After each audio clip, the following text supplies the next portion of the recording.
মাটিতে পড়ে যায় আরেকটি দেহ। চোখ বন্ধ করে সেই বৃদ্ধকে শক্ত করে ধরে আছে আঁখি। তার পাশেই পড়ে আছে আরেকটি মৃতদেহ। সেটা সেই লোকটার দেহ ছিল যে তার দিকে বন্দুক তাক করেছিল। আর তার ঠিক পেছনে দাঁড়িয়ে আছে মিস্টার থ্রিলার। আর তার পাশে দাঁড়িয়ে আছে একটা যুবক যার হাতে শোভা পাচ্ছে একটা বন্দুক। সেই গুলি করেছে সেই লোকটাকে। আঁখি যখন দেখতে পেল তারা নিরাপদ আর সেই বৃদ্ধ লোকটাকে সে হাসপাতালে নিয়ে যেতে পারবে, তখন সে উঠে দাঁড়ালো। সে আশা করেছিল মিস্টার থ্রিলার তাকে সাহায্য করবে, কিন্তু সে কিছুই করলো না। মিস্টার থ্রিলারের দিকে বিষ চোখে তাকিয়ে আবার বৃদ্ধের দিকে তাকায় সে। তাকিয়ে দেখে বৃদ্ধের চোখ বন্ধ হয়ে গেছে, নিঃশ্বাস বন্ধ হয়ে গেছে তার।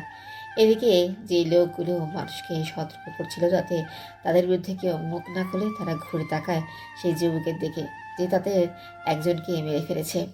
পরিস্থিতি বেগতিক দেখে লোকজন সেখান থেকে পালিয়ে যায়, কিন্তু সেখানে শুধু দাঁড়িয়ে থাকে সেই যুবক, মিস্টার থ্রিলার আর আঁখি। সেই লোকগুলো নিজেদের বন্দুক বের করবে, তখনই পুলিশের গাড়ির শব্দ শোনা যায়। সেই লোকগুলো নিজেদের বন্দুক বের করবে, তখনই পুলিশের গাড়ির শব্দ শোনা গেল। সাথে সাথে তারা সেখান থেকে পালিয়ে যায়। তাদের সেই সাথীর লাশ সেখানেই পড়ে থাকে। সেই যুবক মিস্টার থ্রিলারের কাছে এসে স্থানীয় ভাষায় কিছু বলতে থাকে, কিন্তু সে কি বলছিল তার কিছুই মিস্টার থ্রিলার বুঝতে পারে না। তাই সেই যুবকটা ইংরেজিতে তাদের বলে, এখান থেকে তোমরা চলে যাও, আমি সামলে নিব সব কিছু। আইনের লোক আমি, আশা করি আবার দেখা হবে আমাদের। বলেই সুন্দর একটা হাসি উপহার দিল সে।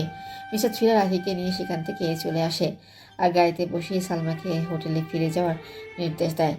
আজ আর তারা পিরামিড দেখতে যাবে না। যেতে যেতে সব কিছু খুলে বলে সে। আখির মুখে কোনো কথা ছিল না।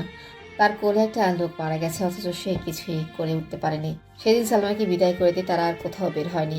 আর সেই যুবক কে ছিল সেটাও তাদের জানা হয়ে ওঠেনি। আর বিষণ্ণ হয়েছিল আখি, মনে হচ্ছিল অনেক রেগে আছে মিস্টার থ্রিলারের উপরে। মিস্টার থ্রিলার সেটা খুব ভালো করেই বুঝতে পারছিল, তাই সে আগ বাড়িয়ে বলে উঠল, আমি চাইলে সেই লোককে সেখান থেকে বের করে নিয়ে আসতে পারতাম, কিন্তু তার আগে সে মারা যেত। আপনাকে কি আমি কিছু বলেছি? যেই লোক নিজের স্বার্থ ছাড়া কিছু বোঝে না, সে কি করে বুঝবে একটা মানুষের জীবনের কত মূল্য? রাগ ছড়িয়ে পড়ল আখির কণ্ঠে। তার কথা শুনে মিস্টার থ্রিলার একটা হাসি দিয়ে বলল, এতই যখন মানুষের জীবনের মূল্য দিতে জানো, তাহলে নিজের ভাইকে কেন মারতে চেয়েছিলে?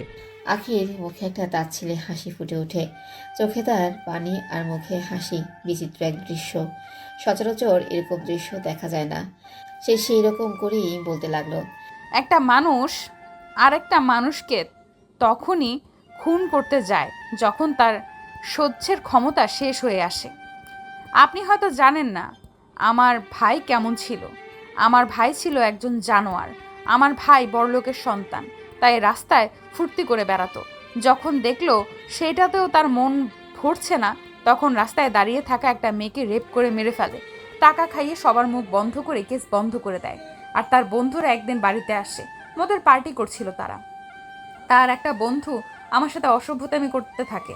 এক পর্যায়ে সেটা বাড়াবাড়ি পর্যায়ে চলে যায়, আর আমি ভাইয়ের পেছনে লুকাই। একটা বোন যখন বিপদে পড়ে, তখন সে মনে প্রাণে তার ভাইয়ের সাহায্য চায়, কিন্তু আমার ভাই উল্টো আমাকে তার সেই বন্ধুদের সামনে ছেড়ে দেয়, আমাকে নিয়ে তামাশা করে, আমার গায়ে হাত দেয়। আমি কোনো মতে সেখান থেকে বেরিয়ে আসি। তাদের সাথে ছিল আবার আমার এক ভাবি। একটা মেয়ে হয়ে সে আরেকটা মেয়ের সর্বনাশ কি করে করতে পারে সেটা আমি মেনে নিতে পারছিলাম না। তাই শেষে অতিষ্ঠ হয়ে আমি প্ল্যান করি, কিন্তু মানুষ খুন করার কোনো ইচ্ছে আমার ছিল না, আর আমি পারতামও না। কথাগুলো শেষ করেই কান্নায় ভেঙে পড়ে আখি। মিস্টার থ্রিলার একটা মুচকি হাসি দিয়ে নিজের কথা বলতে শুরু করে, আমি সেই বৃদ্ধকে খুব সহজেই গাড়িতে তুলে নিতে পারতাম, কিন্তু সে গাড়িতে উঠে মারা যেত আর ফেঁসে যেতাম আমরা।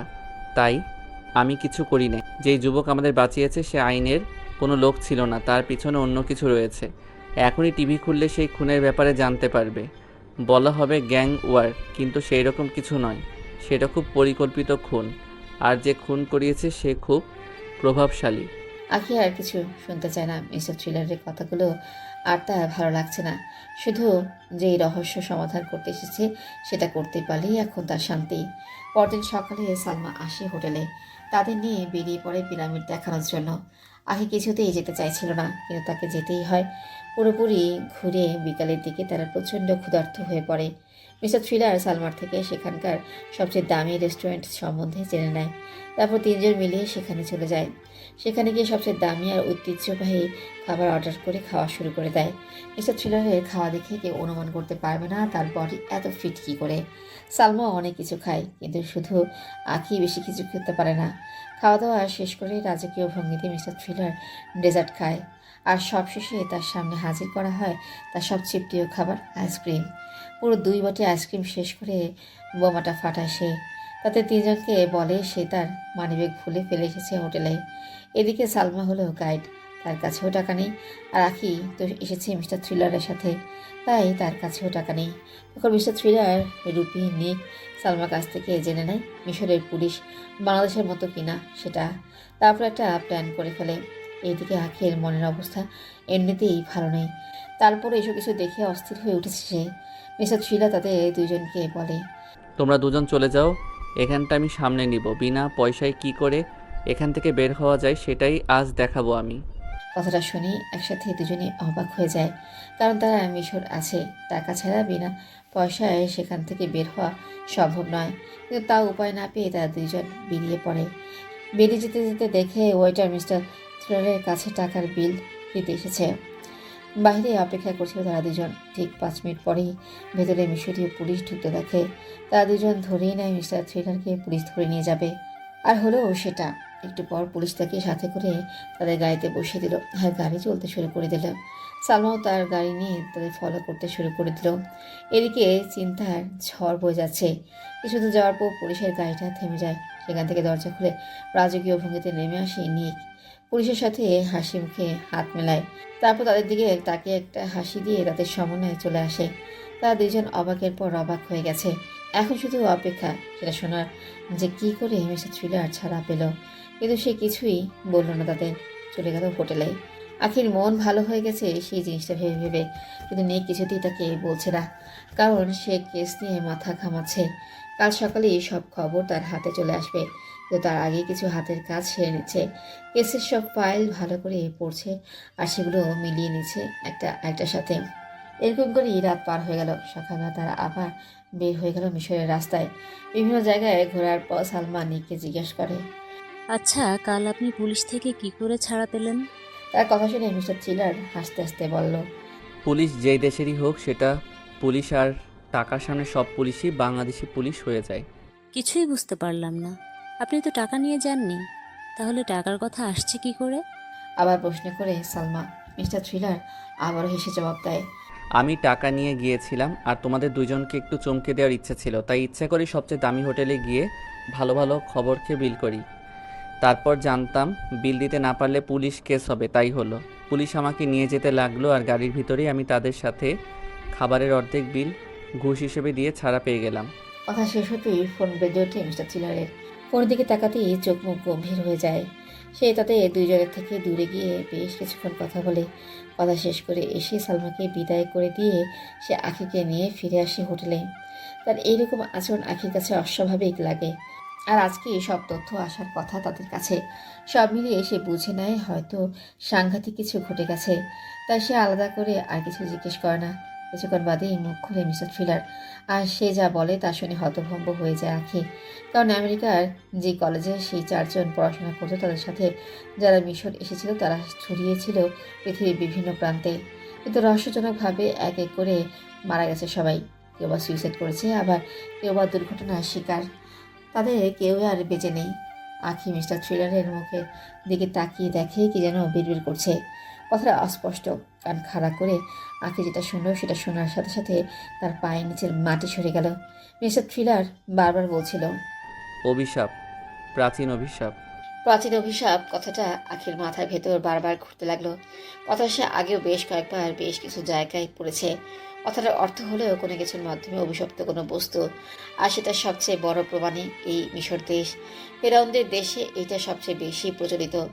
যখন হার্বার্ট কার্টার মিশরের প্রভাবশালী রাজা তুতাম খানমের দেহাবশেষ উদ্ধার করে, তখনই সামনে আসে এই অভিশাপ।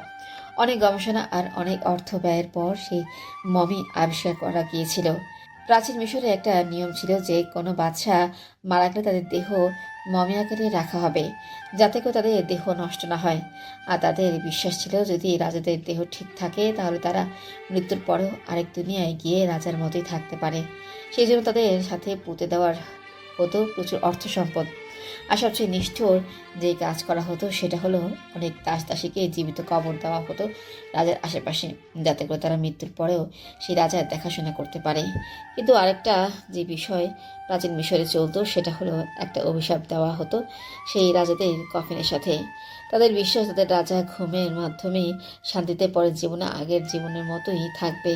আর যাতে করে তাদের ঘুম না ভাঙে আর শান্তিতে ব্যাঘাত না ঘটে সেই জন্যই দেওয়া হতো সেই সব অভিশাপ। যদি কেউ তাদের রাজার ঘুম ভাঙায় বা সেই কফিন খোলে তাহলে সে ওই অভিশাপের শিকার হয়ে মারা যাবে নির্মমভাবে। আর তুতানখামের মৃতদেহ আবিষ্কারের সময় সেখানে যারা যারা ছিল তাদের প্রায় সবাই বিভিন্ন দুর্ঘটনার শিকার হয়ে মারা গেছে। তখন থেকেই সেই বিশ্বাসটা আরও গাঢ় হতে শুরু করে দেয়। এরপর আরও বিভিন্ন উদাহরণ আছে যেগুলোর মাধ্যমে প্রমাণিত হয় যে সেই অভিশাপ আসলেই কার্যকর, কিন্তু সেগুলোর কোনো ব্যাখ্যা আজ পর্যন্ত পাওয়া যায়নি, যার ফলে সব কিছু দুর্ঘটনা হিসেবেই ধরা হয়ে থাকে। আর আখির ধারণা এই কেসেও সেই রকম কিছুই আছে। তাছাড়া মিস্টার থ্রিলার কোনো দিনও সেই কথা উচ্চারণ করতো না। কলেজ থেকে যারা এখানে এসেছিল তাদের কেউ বেঁচে নেই, আর সবাই মারা গেছে কোনো না কোনো দুর্ঘটনার শিকার হয়ে। অর্থ একটাই, তারা কোনো না কোনোভাবে কোনো অভিশাপে জড়িয়ে পড়েছে যার ফলে মৃত্যু হয়েছে তাদের। মিস্টার থ্রিলার চুপচাপ বসে আছে এই বিছানায়। দরজায় কেউ এসেছে দেখে আঁখি গিয়ে দরজা খুলে দেয়। দেখে হোটেল বয় হাতে এক বাটি আইসক্রিম নিয়ে দাঁড়িয়ে আছে বাইরে। একটু আগে মিস্টার থ্রিলার সেটা অর্ডার করেছিল। আঁখি সেটা ভেতরে নিয়ে গিয়ে মিস্টার থ্রিলারের হাতে দেয়। মিস্টার থ্রিলার কোনো মতে সেটা নিয়ে ধীরে ধীরে খেতে শুরু করে দেয়। এত বিলাসবহুল হোটেলে থাকা আর ঘোরাফেরার এত টাকা কই থেকে আসছে সেটা আখির জানা নেই।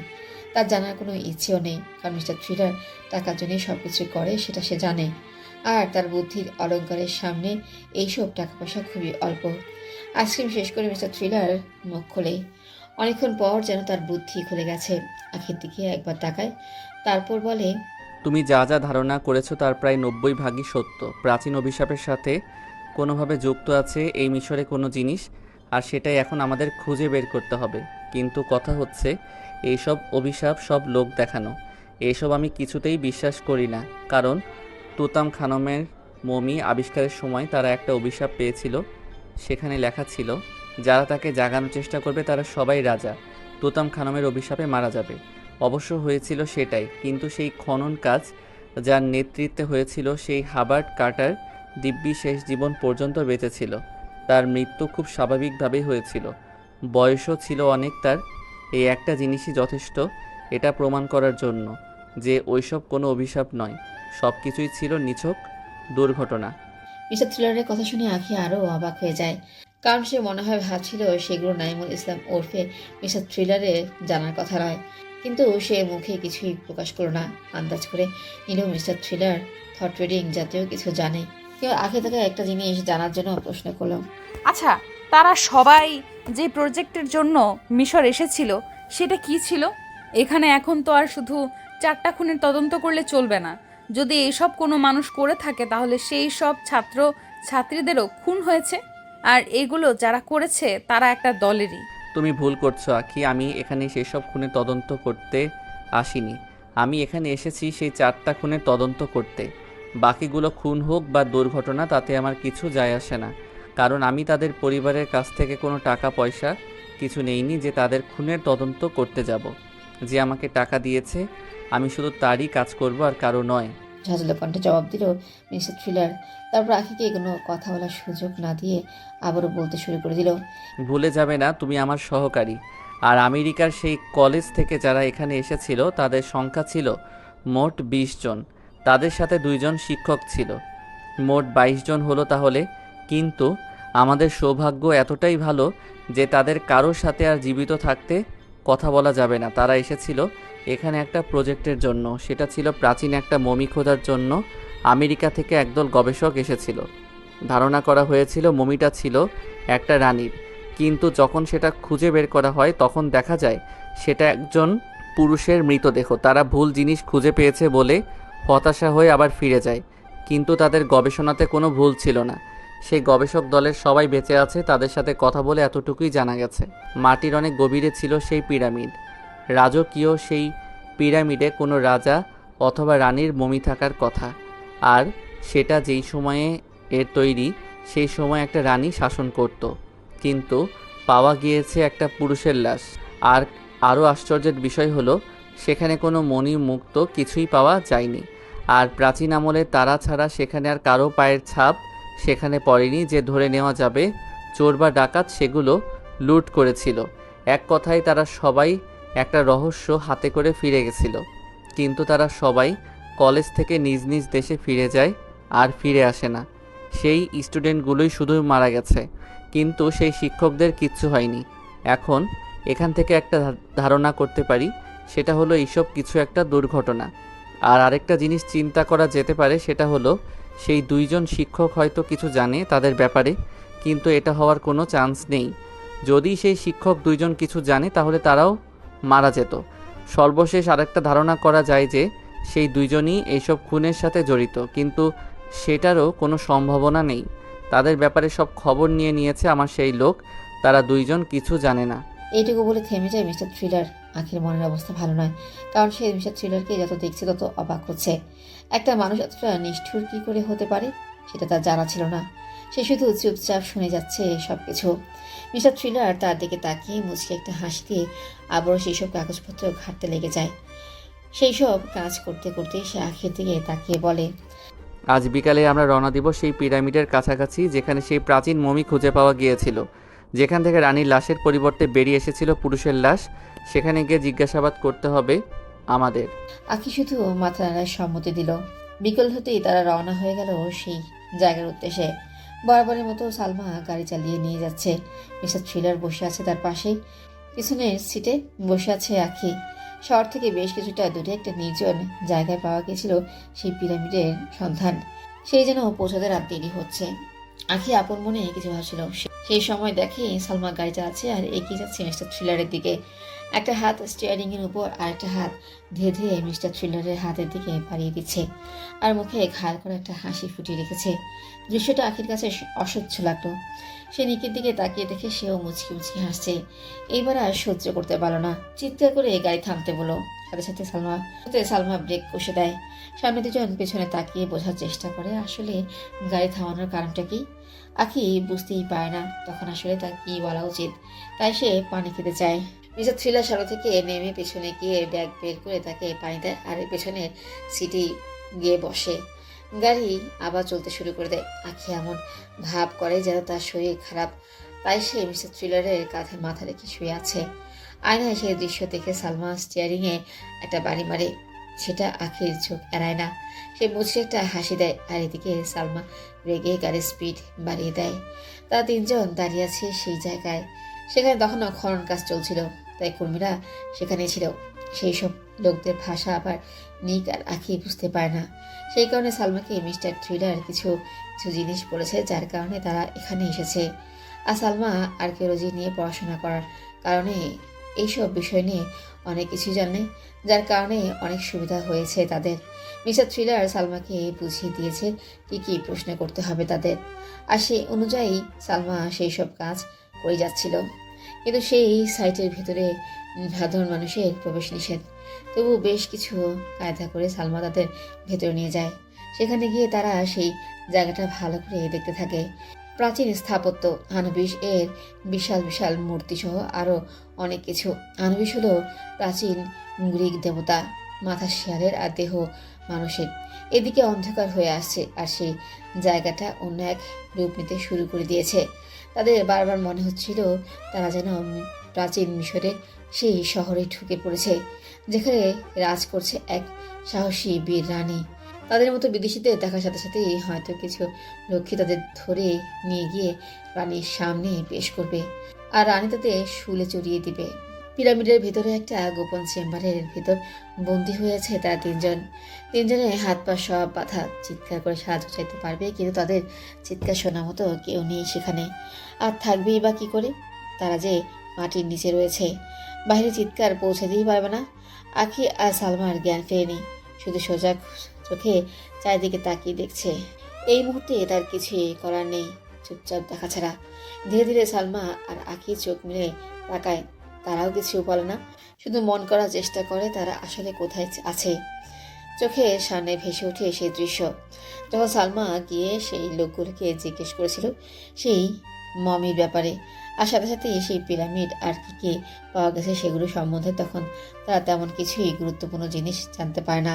তারা তখনই সেখান থেকে ফিরে আসতে চায়।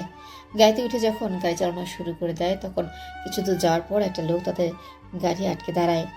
সেই লোকটাকে জিজ্ঞেস করলে সে বলে তার সাহায্য দরকার, শহর থেকে তাকে নামিয়ে দিলেই হবে। সে ইংরেজি জানে না, তাই সালমা তার সাথে কথা বলতে বলতে গাড়ি চালাতে শুরু করে দেয়। একসময় হঠাৎ করে সেই লোকটা একটা জায়গায় গাড়ি থামাতে বলে। সেই লোক সেখানে যেই নেমে যায়, তখনই বিকট একটা শব্দ তাদের কানে আসে, চাকা ফেটে যাওয়ার শব্দ। কেউ গুলি করে চাকা ফুটে করে দিয়েছিল। যখন তারা গাড়ি থেকে নামতে যাবে, তখনই সেই লোক তাদের দিকে পিস্তল তাক করে আর একে একে তাদের সবাইকে ঘিরে ধরে। আরও বেশ কয়েকজন লোক, তাদের প্রত্যেকের হাতে বন্দুক ছিল। ওরা তিনজন কিছুই বুঝে উঠতে পারছিল না আসলে সেখানে হচ্ছিলটা কি, আর তাদের কোনো কেউ ক্ষতিও করতে চাইবে না। তারা কিছু একটা করবে তার আগেই সেই লোকগুলো তাদের মুখে রুমাল ছুঁয়ে দেয় আর তারা অজ্ঞান হয়ে যায়। আর এখন তারা একটা বদ্ধ ঘরে। সেই লোকগুলোর কথা শুনে সালমা নাকি বুঝতে পেরেছিল সেটা নাকি একটা পিরামিডের গোপন চেম্বার। মিস্টার থ্রিলার সেখানে আসার পর থেকে ঝিমিয়ে গেছে, কিছুই বলছে না সে। হয়তো বোঝার চেষ্টা করছে কি করবে। তারা কি ঘরে প্রবেশ করে তিনজন লোক, সবার মুখে কাপড় দিয়ে বাঁধা ছিল, আর মাঝে লোককে দেখে মনে হচ্ছিল সেই সর্দার টাইপ কিছু হবে। মিস্টার থ্রিলার প্রথমবার মুখ খোলেন। পিরামিডের বন্ধ ঘরে আমাদের আটকে রাখার কারণ কি জানতে পারি? আর আমাদের যেই কারণে আটকে রাখা হয়েছে তার কিছুই আমাদের জানা নেই। সেই কথা শুনে সর্বদা হাসতে শুরু করে দেয় আর স্পষ্ট ইংলিশে বলতে থাকে, সেই মমি আর পিরামিডের ব্যাপারে বাইরের কেউ এসে জিজ্ঞাসাবাদ করছে, এর অর্থ এটাই তারা অনেক কিছু জানে সেটা সম্পর্কে। আর আমার সেই জিনিস খুঁজে বেড়াচ্ছে, সেটা নিয়ে আর কাউকে তো বলতে দিতে পারি না। আমরা সত্যি কিছু জানি না। আমরা এখানে এসেছি শুধুই রহস্য সমাধান করতে। একটা রানীর কফিনে কি করে একটা পুরুষের লাশ আসলো সেটা জানার জন্যই এসেছি আমরা। মিনতি করে বলল মিস্টার থ্রিলার। তার চোখ মুখ তখন অনেকটা নির্বোধের মতো হয়ে গেছে। কথার ধরন দেখে বোঝাই যাচ্ছে সে ওই লোকগুলোর সামনে নিজেকে বোকা প্রমাণ করার চেষ্টা করছে। সেই লোক আবার গম্ভীর কণ্ঠে বলল, রানী রিসুইস্থান এর মৃতদেহ এখনো খুঁজে পাওয়া যায়নি। সেই সাথে মৃতদেহ যদি খুঁজে পাওয়া যায়, তাহলে সাথে খুঁজে পাওয়া যাবে প্রচুর অর্থ সম্পদ, কারণ তার সাথে রেখে দেওয়া হয়েছিল সেই সময় কিছু। কিন্তু সব কিছু পাল্টে যায় যখন খবর জড়িয়ে পড়ে সেখানে রানীর মৃতদেহ নেই। তখনই শুনে মিস্টার থ্রিলারের ভ্রু কুঁচকে যায়। সে আবারও সেই স্বরে বলে, আমরা এসবের কিছুই জানি না, দয়া করে আমাদের খুলে বলুন। সেই লোকটা এবার তীক্ষ্ণ চোখে তাকায় তার দিকে, তারপর আবারও বলতে শুরু করে দেয়, এইসব বলে লাভ নেই, কারণ আমরা জানি তোমরা এখানে এসেছো সেই সম্পদ লুট করে নিয়ে যেতে। রানী রিসুইথান যখন মারা যায়, তখন তার কফিনে অনেক বড় করে বানানো হয়। বেঁচে থাকতে সে অনেক বিলাসিতার সাথে থাকতো, তাই তার শেষ ইচ্ছা ছিল মৃত্যুর পরেও যেন সে বিলাসিতা সাথে থাকতে পারে। তাই যখন সে মারা যায়, তখন তার বিলাস কফিনের এক পাশে তাকে মমি করে রাখা হয়, আর পুরো কফিনের ভিতর রেখে দেওয়া হয় মূল্যবান সব সম্পদ, হীরা মণি মুক্ত সব কিছু, এক কথায় গুপ্তধন। কিন্তু সেসব কিছু কোথায় এখন তা কেউ জানে না। কয়েক বছর আগে খুঁজে পাওয়া যায় রানী রিসুন্থারের পিরামিড। সেখানে সবচেয়ে রাজকীয় সেই কফিন পাওয়া যায়, সেখানে নাম খোদাই করা ছিল তার। কিন্তু আশ্চর্য বিষয় হলো, সেই কফিন ছিল সাধারণ মাপের, আর তার ভিতর কোনো ধন সম্পদ কিছুই পাওয়া যায়নি, এমনকি আশেপাশে কোথাও কিছু পাওয়া যায়নি। আর সেই কফিনের ভিতরে লাশটাও নাকি রিসুইন্থারের নয়, একটা পুরুষের লাশ। তখন থেকেই সবাই ধারণা করতে শুরু করে দেয় রানীর কফিন নয় ওটা। সবাইকে বোকা বানানোর জন্য ওই পিরামিড তৈরি করেছিল রানী নিজে, আর সেখানে অন্য কারো লাশ রেখে নিচের জন্য আরেকটা গোপন সমাধিস্থ বানায়, যেখানে এখনও তোর লাশসহ সব গুপ্তধন লুকিয়ে রাখা হয়েছে। কিন্তু সেই জায়গা কোথায় তা কারো জানা নেই। সেই জায়গা যে খুঁজে বের করবে সে মারা যাবে, সেই আশঙ্কাও সামনে আসে। কারণ সেই পিরামিডের ভেতর এমন কিছু ফলক ছিল যেগুলো সেই জায়গা সন্দেহ কিছু সূত্র দেখাছিল, আর সেই অভিশাপ লেখা ছিল। কিন্তু আজ পর্যন্ত কেউ সেগুলো খুঁজে বের করতে পারেনি। সেই সব সূত্র কোনোভাবে চুরি হয়ে যায়, যার সাথে করে সব কিছু গায়েব হয়ে যায়। তখন থেকেই পাল্টে যায় সব। সেই সূত্র কফিনের কোনো গ্যাং চুরি করেনি, বাহিরের কেউ সেগুলো চুরি করেছে। আর সেই কারণে এখন পর্যন্ত সবাই সেই সম্পদ খুঁজে পাওয়ার জন্য মরিয়া হয়ে থাকে। সবাই খুঁজে বেড়ায় সেই সব সূত্র। সেগুলো একবার কারো হাতে পড়লে সে পৌঁছে যাবে সেই গুপ্তধন পর্যন্ত। কথাগুলো শেষ করার পরই সেই লোক বাকি দুজনকে নিয়ে চলে যায়। হঠাৎ মুখ খোলে আখি। সে সালমার দিকে তাকিয়ে বলে, তুমি তো এখানেই আছো এতদিন, তুমি কি এসব জানো না? আর কেউ যে নিয়ে পড়াশোনা করো, তোমার তো এসব জানা উচিত ছিল। আপনারা যতটা অবাক হয়েছেন ঠিক ততটাই আমিও হয়েছি, কারণ এইসব নিয়ে কেউ কিছুই জানে না। কারোর কাছে এইসব নিয়ে কোনো ধারণাই ছিল না। হতে পারে সেই পিরামিড আবিষ্কারের পরপরই কেউ একজন সেগুলো চুরি করে, আর সরকার লজ্জা লুকিয়ে রাখার জন্য কাউকে সে বিষয়ে জানায় না। সেটা নিয়ে একবার কথা উঠেছিল, কিন্তু সবাই গুজব মনে করে উড়িয়ে দেয়। তার চেয়ে বড় রহস্য হয়ে থেকে যায় মেয়ের লাশ কী করে ছেলের লাশ হয়ে গেল সেটা নিয়ে। জবাব দেয় সালমা। আখি আবারও বলে, আমার মনে হয় সেই কলেজের স্টুডেন্টরাই চুরি করেছে সেই সব সূত্র। আর আমি যদি ঠিক হয়ে থাকে তাহলে তারা সেইগুলোর মানে উদ্ধার করে সেই গুপ্তধনের খোঁজ পেয়ে গিয়েছিল। কিন্তু অভিশাপ অনুযায়ী গুপ্তধন যারা খুঁজে বের করবে তাদের উপর নেমে আসবে অভিশাপ। হয়তো সেটাই হয়, আর তারা পালিয়ে যায় নিজ নিজ দেশে, আর নির্মমভাবে সেই অভিশাপের শিকার হয়ে মারা যায় সবাই। যদি এরকম কিছু হয়ে থাকে তাহলে তাদের সেই ফলক বা সূত্রগুলো কোথায়? এতক্ষণ তাদের দুজনের কথাবার্তা মনোযোগ দিয়ে শুনে যাচ্ছিল মিস্টার থ্রিলার। শেষ পর্যন্ত সে বলে, সেই স্টুডেন্টদের কাছে আছে সেই গুপ্তধন পর্যন্ত পৌঁছানোর উপায়, আর এটা কেউ একজন জানতে পেরে যায়। তাই সে এক এক করে সবাইকে খুঁজে বের করে আর মেরে ফেলে। হয়তো সে ওই সূত্রগুলো খুঁজে পেয়েছে আর সেই গুপ্তধন পর্যন্ত পৌঁছে গেছে। কথাটা শুনে তার দিকে একসাথে আখিয়া সালমা বড় বড় চোখে তাকায়। মিস্টার থ্রিলার সেদিকে তাকিয়ে একটা রহস্যময় হাসি দেয়, তারপর বলে, অনেক তো হলো, এইবার একটু আইসক্রিম খাওয়া যাক, আমার খুব ক্ষুধা পেয়েছে। এখান থেকে বেরিয়ে যেতে হবে, রহস্য এখনো বাকি আছে। একটা কথা বলে মিস্টার থ্রিলার জোরে একটা শেষ দিল। সাথে সাথে এই ঘরে প্রবেশ করলো সেই সর্দার। মিস্টার থ্রিলার তাকে দেখে আইসক্রিম দিতে বলল। সর্দার সেটা শুনে হু হু করে হাসতে লাগলো। সেই হাসি দেখে মিস্টার থ্রিলারের চোখ ধপ করে জ্বলে উঠে আবার নিভে গেল। সেই সর্দার আবার চলে গেল। আখি আর সালমা তাকিয়ে আছে তার দিকে। তারা এখনও বুঝতে পারছে না সেই পরিস্থিতি একজন কি করে আইসক্রিম খেতে চায়। হঠাৎ তারা দুজন দেখে মিস্টার থ্রিলার উঠে দাঁড়িয়েছে। অবাক হয়ে যায় তারা দেখে মিস্টার থ্রিলারের হাতে ছোট্ট একটা ছুরি।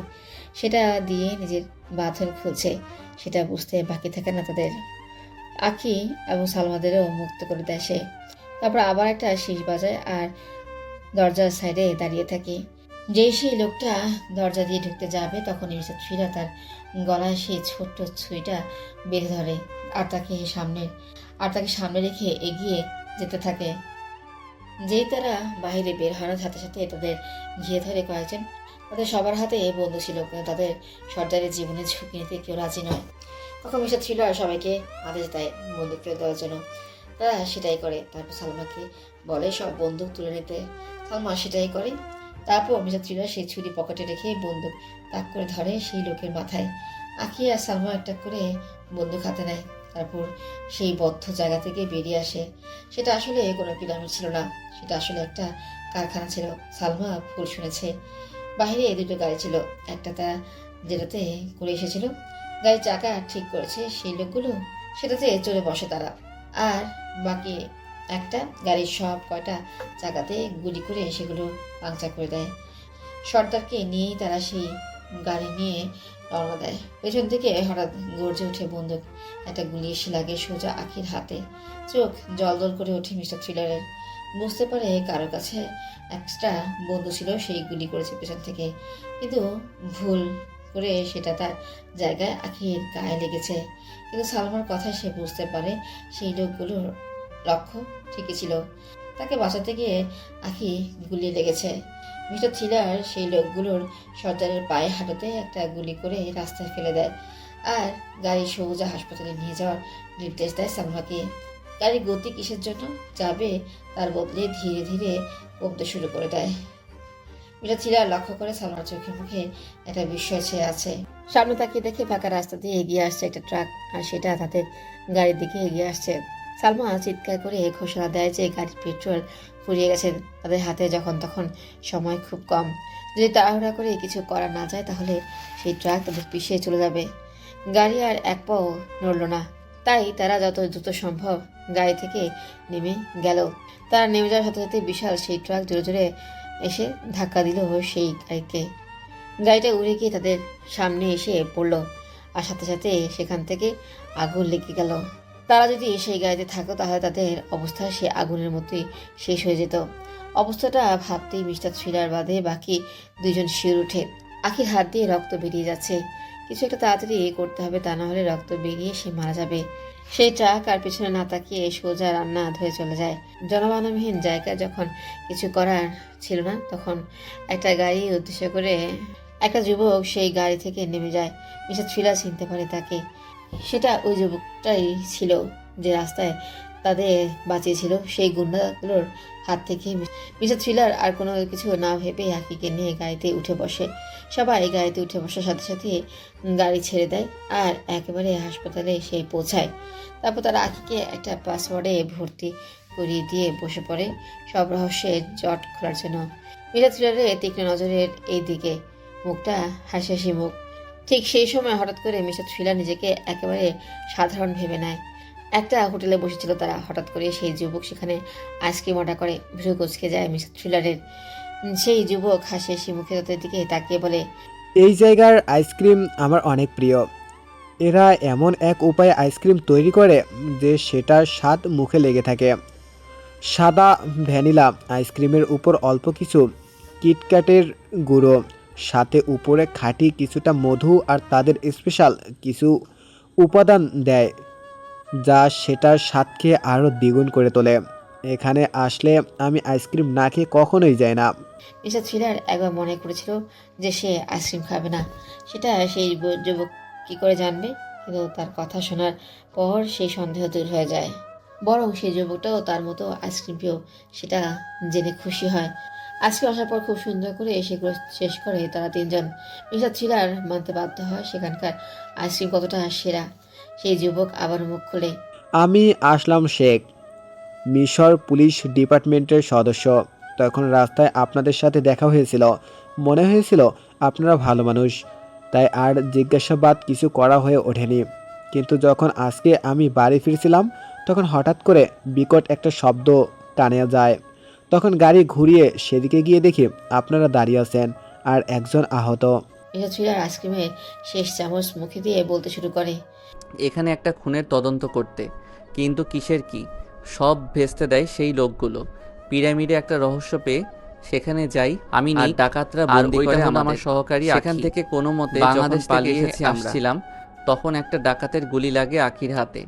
অতপর একটা ট্রাক কই থেকে যেন মারতে আসে আমাদের, কিন্তু সেখান থেকেও বেঁচে যাই। তারপর আবারও কিছু কিছু কথা বলে মিস্টার থ্রিলার সেই যুবকে। কিন্তু আপনারা মিশর পুলিশের সাথে যোগাযোগ করেননি কেন? আমরা সাহায্য করতে পারতাম আপনাদের। প্রশ্ন করে বসে যুবক আসলাম শেখ। আমতাতে শুরু করে মিস্টার থ্রিলার। সেটা আসলে তার অভিনয়। সে বলে, মানে ছোট একটা রহস্যের জন্য আমরা এসেছি। এটা নিশ্চিত হতে এসেছি যে খুনের সাথে আসলেই মিশরের কোনো সম্পর্ক আছে কি না, কিন্তু সেই সব কিছুই নেই, খালি বিপদে পড়েছি। মিশর পুলিশের কোনো সাহায্য দরকার নেই আমাদের। যা যা ঘটেছে সব ছিল দুর্ঘটনা, আর কয়েকদিন এখানে থেকেই চলে যাব আমরা। আসলাম সেই কুত্তটা শুনে একটা রহস্যের হাসি দিল। তারপর তাদের থেকে বিদায় নিয়ে চলে গেল। মিস্টার থ্রিলার তার যাওয়ার পথের দিকে তাকিয়ে মুচকে একটা হাসি দিয়ে আখির কেবিনে চলে গেল। হাত ফুঁড়ে গুলি বেরিয়ে গিয়েছিল, তাই তেমন কিছু হয়নি। মিস্টার থ্রিলার সেখানে গিয়ে চুপচাপ বসে থেকে ভালো মন্দ কিছু জিজ্ঞেস করে চলে যাওয়ার জন্য উঠে দাঁড়ালো। ঠিক সেই সময় আখি পেছন থেকে তার হাত টেনে ধরে আর বলে, আপনার জীবন বাঁচালাম, একটা ধন্যবাদ কি আমার প্রাপ্য নয়? প্রশ্নের জবাবে মিস্টার থ্রিলার আস্তে করে নিজেকে ছাড়িয়ে তার দিকে তাকিয়ে একটা মুচকি হাসি দিয়ে বেরিয়ে গেল ঘর থেকে। আখি চোখ দিয়ে নীরবে এক ফোঁটা পানি গড়িয়ে পড়ল, যেটা শুধু সেই লেভেলেরই। মিস্টার থ্রিলার সালমাকে নিয়ে বেরিয়ে পড়ল, কারণ সালমাদের তাদের আর কাজ নেই। সালমাকে তারা বাড়িতে নামিয়ে দিয়ে মিস্টার থ্রিলার একাই গাড়ি নিয়ে বেরিয়ে যায়। একটা হোটেলে বসে আবারও আইসক্রিমের অর্ডার করে গভীর চিন্তায় ডুবে যায়। মদ গাছাতে যেমন মানুষ আসক্ত হয়ে থাকে, তেমনি মিস্টার থ্রিলারের দুর্বলতা হলো ঠান্ডা আইসক্রিম। সেটা খেলে তার মাথা বিদ্যুৎ গতিতে কাজ করতে শুরু করে দেয়। অনেক কঠিন কাজের পেছনে সফলতা লুকিয়ে আছে সেই আইসক্রিমের মধ্যে। চিন্তা করতে করতে কিছু একটা হিসেব মেলাতে শুরু করে দেয় মিস্টার থ্রিলার। যখন তার আইসক্রিম শেষ হয় তখনই তার মুখ উজ্জ্বল হয়ে ওঠে। হোটেলে সেই ঘরে বসে আছে আখি আর মিস্টার থ্রিলার। তাদের সামনে হয়েছে কিছু পাথরের ফলক। আখির হাতে তখনও ব্যান্ডেজ করা, কোনো কাজ ঠিক মতো করতে পারছে না। আর মিস্টার থ্রিলার একদৃষ্টিতে তাকিয়ে আছে সেদিকে। পুরোনো আমলের পাথরের ফলক, সেখানে প্রাচীন মিশরীয় ভাষায় কিছু লেখা আছে, যার অর্থ তারা সেদিকে তাকিয়ে থাকে। প্রাচীন অভিশাপ। হঠাৎ করে আখির মুখ থেকে বেরিয়ে যায় শব্দটা। চট করে একবার আখির দিকে তাকায় মিস্টার থ্রিলার। আখি বুঝতে পারে এখন তার জবাব দিতে হবে। মুখ খুলে সে, ফলকগুলো দেখে মনে হচ্ছে অনেক প্রাচীন সেগুলো, আর আমরাও খুঁজছিলাম এরকম কিছু। আর এগুলো কথার নিচে বড় বড় করে কিছু লেখা আছে। আমি গুগলে দেখেছি সেই সব প্রাচীন কফিন অভিশপ্ত অবস্থায় উদ্ধার করা হয়েছে, তাদের গায়ে এইরকম করে লেখা হতো সেসব অভিশাপ। সেটা দেখে আন্দাজ করেছি। মিস্টার থ্রিলার আবারও সেদিকে দৃষ্টি দিল। সেগুলো বোঝার চেষ্টা করলো, কিন্তু পারল না কিছু। সকাল সকাল যখন সে হোটেল থেকে বাইরে যাবে তখন হোটেলের ম্যানেজার তার হাতে একটা ব্যাগ তুলে দেয়। সেটা নাকি কেউ একজন তাকে দিতে বলে গিয়েছিল, কিন্তু সেই লোকের চেহারা ঢাকা ছিল। ম্যানেজার সেই লোককে দেখলেই চিনতে পারবে না। তখন সেই ব্যাগ সেই ঘরের ভিতর নিয়ে আসে। তখন সেখানে দিয়ে বেরিয়ে পড়ে সেই ফলকগুলো। সেখানে দুর্বোধ্য ভাষায় কিছু লেখা আছে আর খোদাই করা কিছু চিত্র আছে। বেশি বড় পাথর ছিল না সেগুলো, তাই সহজেই ব্যাগে এঁটে গেছে। সেই সময় দরজায় কর্নার লোকেও। মিস্টার থ্রিলার এসে দরজা খুলে দিল। বাইরে তাকিয়ে দেখে সালমা দাঁড়িয়ে আছে। মিস্টার থ্রিলারই তাকে ফোন করে আসতে বলেছিল। মেয়েটা বিশ্বাসী, সেটা বুঝে গেছে তারা। সেই কারণে তাকে অনেক কিছুই খুলে বলেছে মিস্টার থ্রিলার। আর সে যেহেতু আর্কিওলজিতে পড়াশোনা করে, তাই তার বোঝা কথা সেই লেখাগুলো, সেই সব চিত্রে কি আছে সেগুলো। সালমা সেই পাথরের ফলকগুলো একবার দেখেই চেঁচিয়ে ওঠে। এগুলো সেই পাথরের ফলক যেগুলো রানী রিস সুইস্তানের সমাধি থেকে চুরি হয়ে গিয়েছিল। তুমি কি করে বুঝলে? বিস্ময় ফুটে উঠল মিস্টার থ্রিলারের কণ্ঠে। সালমা আবার বলল, এখানে স্পষ্ট করে লেখা আছে কত সালে রানী রিস সুইস্তান মারা গেছে আর কত সালে তার জন্ম হয়েছে। এখানে আরও লেখা আছে, আমি নিজের সমাধি লুকিয়ে রাখলাম এমন এক জায়গায় যেখান থেকে আমাকে খুঁজে বের করা অসাধ্য হয়ে উঠবে সবার জন্য। আর কেউ যদি আমাকে খুঁজেও বের করে তাহলে আমার অভিশাপের শিকার হয়ে ধ্বংস হয়ে যাবে সে। কথাটা রানী রিস সুইস্তান নিজে লিখেছে, আর নিচে তার নিজের নামও লিখে দিয়েছে। এটা থেকে স্পষ্ট প্রমাণিত হয় যে তিনি যথেষ্ট বুদ্ধিমতী ছিলেন। কেউ যেন তাকে আর তার সম্পদ কোনোদিন খুঁজে না পায়, তার ব্যবস্থা করে রেখে গেছে সে নিজ হাতে। কিন্তু এটা বুঝতে পারছি না, আপনি এসব খুঁজে পেলেন কি করে? থ্রিলার গম্ভীর হয়ে গেছে। সে রহস্য উদ্ধার করতে এসেছিল সেই 4টা খুনের। এখন আরেকটা রহস্য তার পিছনে পড়ে আছে। মিস্টার থ্রিলার উত্তর দেবে তা ফাঁকি বলল, সে কি উত্তর দিবে? সে টাকার জন্য সব কিছু করে।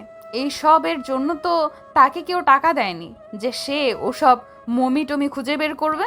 আখির কথা শুনে জোরে জোরে হাসতে শুরু করলো মিস্টার থ্রিলার। বুঝতে পেরেছি আমি।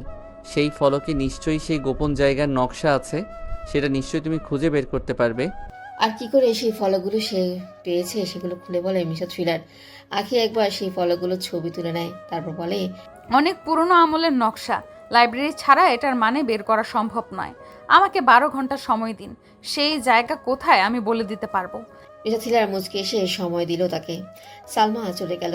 আখি মিস্টার থ্রিলারকে বলল, একটা অচেনা মেয়েকে এত কিছু বলার মানে কি? সেও তো আমাদের জন্য বিপদ ডেকে আনতে পারে। আমরা এইখানে কেন এসেছি সেটা সে ভালো করেই জানে। আর আমাদের মারতে ট্রাক কেন, আমরা এখানে কেন এসেছি সেটা কি সে ছাড়া আর কেউ জানতো না? এর মানে কি সালমা এসব করছে না? আর সেই ফলকগুলো সালমাই আমাদের পাঠিয়ে দেয়নি তো? আখির কথা শুনে মিস্টার থ্রিলার চুপ করে থাকলো, কারণ তার কথায় কিছুটা যুক্তি আছে। মিস্টার থ্রিলার বুঝতে পারছে না আসলে হচ্ছেটা কি সেখানে, কিন্তু কিছু ভাবার নেই তার। মুখে একটা রহস্যময় হাসি ফুটে আছে। এদিকে আখি বুঝতে পারছে না মিস্টার থ্রিলার সেই 4টা খুনসহ এই মমি রহস্য ভেদ করার জন্য কেন উঠে পড়ে লেগেছে। মিস্টার থ্রিলার টাকা ছাড়া কোনো কাজ করে না, সেটা সে ভালো করেই বুঝে গেছে। হঠাৎ করে তার চোখ জলজল করে ওঠে। মিস্টার থ্রিলারের দিকে চোখ বড় বড় করে তাকায়, কারণ মিস্টার থ্রিলার এমনি এমনি সেই রহস্য ভেদ করার জন্য উঠে পড়ে লাগেনি। সেই মমির সাথে আছে কোটি টাকার সম্পদ, যেগুলো মিস্টার থ্রিলারের চাই, সেটা আখি বুঝে ফেলেছে। একটা কেস যখন তার হাতে আছেই, আর সেটার আছে সেই প্রাচীন রহস্য জুড়ে গেছে, তখন সেই সুযোগ মিস্টার থ্রিলার কখনো হাতছাড়া করবে না। টাকার জন্যে সে সব ধরনের রিস্ক নিতে রাজি। মিস্টার থ্রিলার আখির দিকে তাকিয়ে বলল, সেই 4 খুনগুলো হয়েছে এই ফলকগুলোর কারণে। খুনের কারণ এখন আমার কাছে স্পষ্ট। যখন সেই পিরামিড আবিষ্কার করা হয় তখন সেখানে ছিল সেই সব স্টুডেন্ট।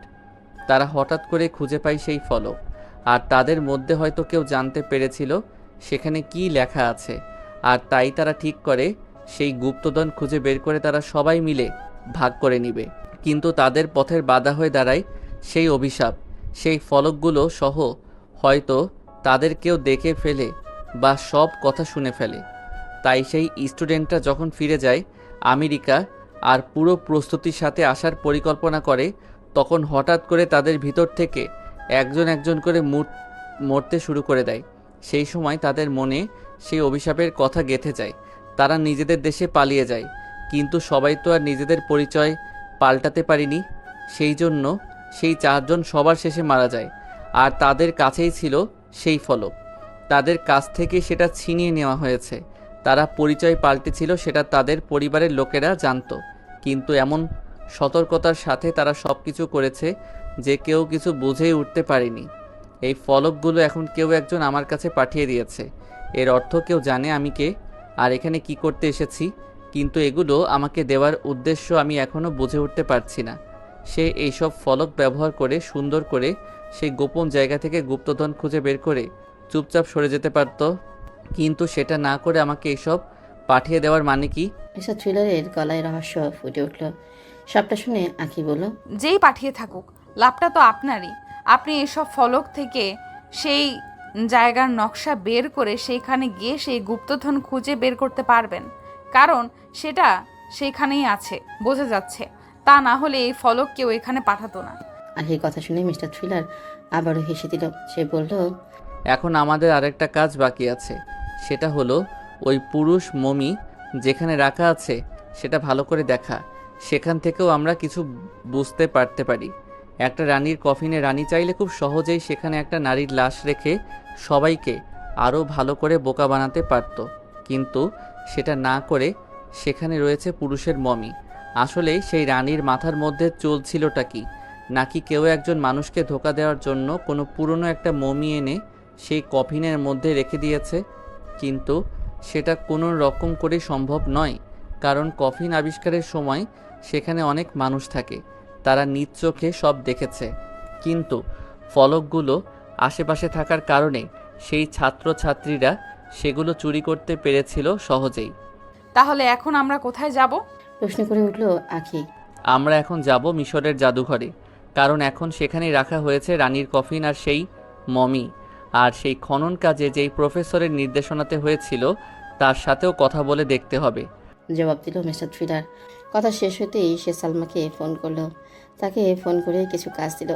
আখি এখনও বুঝে উঠতে পারছে না মিস্টার থ্রিলার আসলে যাচ্ছেটা কি। সালমাকে এরপরও বিশ্বাস করছে দেখে আখির প্রচুর খারাপ লাগছে।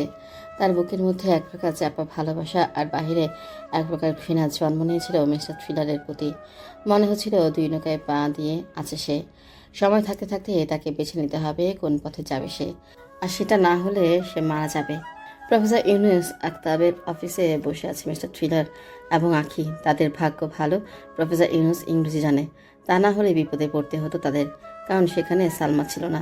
সেই প্রফেসরের সাথে তাদের একটা মিটিং ফিক্সড করিয়ে দিয়েছে। সালমা যে কতটা কাজের সেটা আখিও মনে মনে স্বীকার করতে বাধ্য। প্রফেসর ইউনুস প্রশ্ন করল, আমার কাছে কি জানতে চাও তোমরা? আমার হাতে খুব বেশি সময় নেই, কিন্তু কিছুক্ষণ পরেই আমাকে বের হতে হবে একটা কাজে।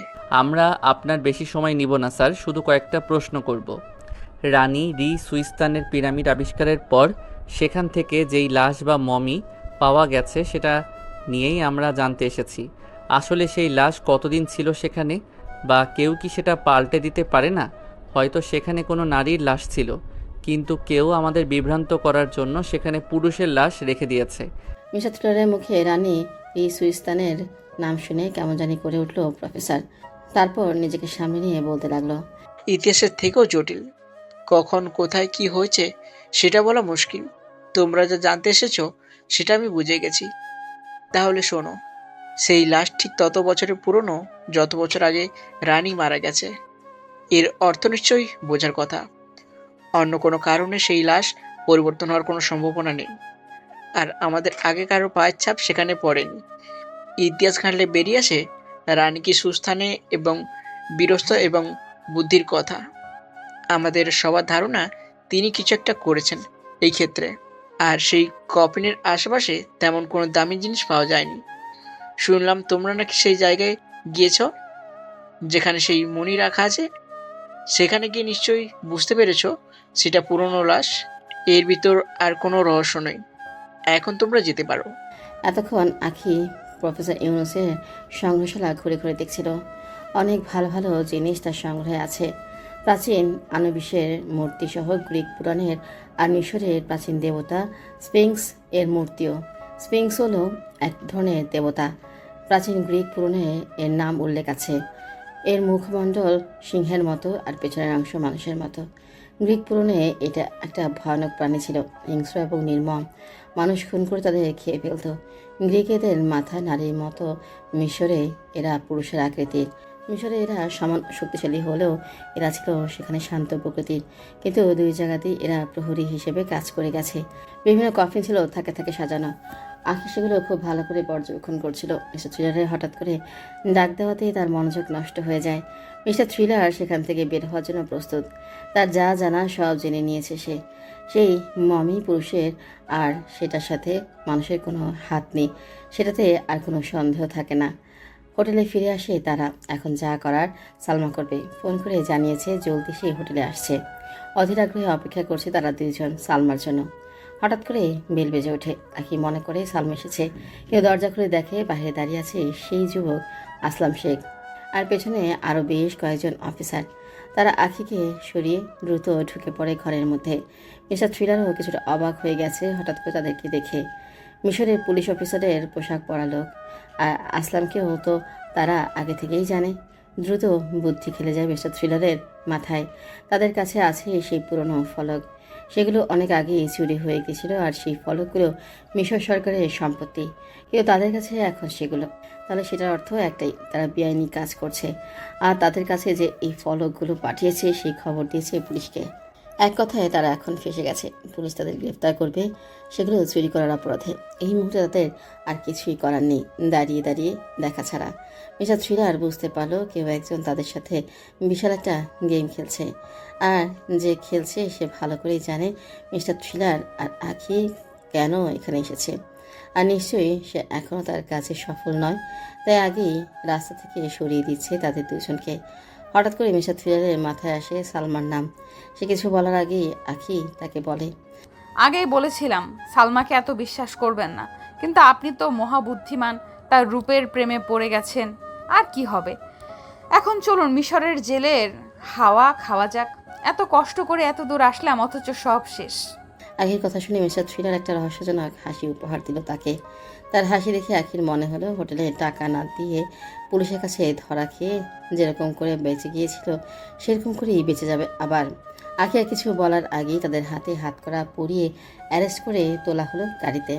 একটা গোল টেবিলের এক পাশে বসে আছে আসলাম শেখ, আর আরেক পাশে বসে আছে মিস্টার থ্রিলার রুপিনিক ওরফে নাইমুল ইসলাম।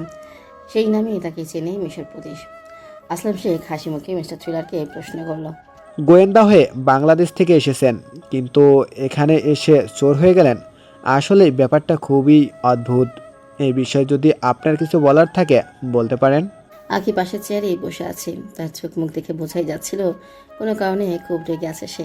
মিস্টার থ্রিলার হাসতে হাসতে বলল, দেখুন, আপনি হয়তো ভাবছেন আমরা সেই ফলক চুরি করেছি কোনোভাবে, কিন্তু আমরা জানতামও না সেগুলো আসলে কি।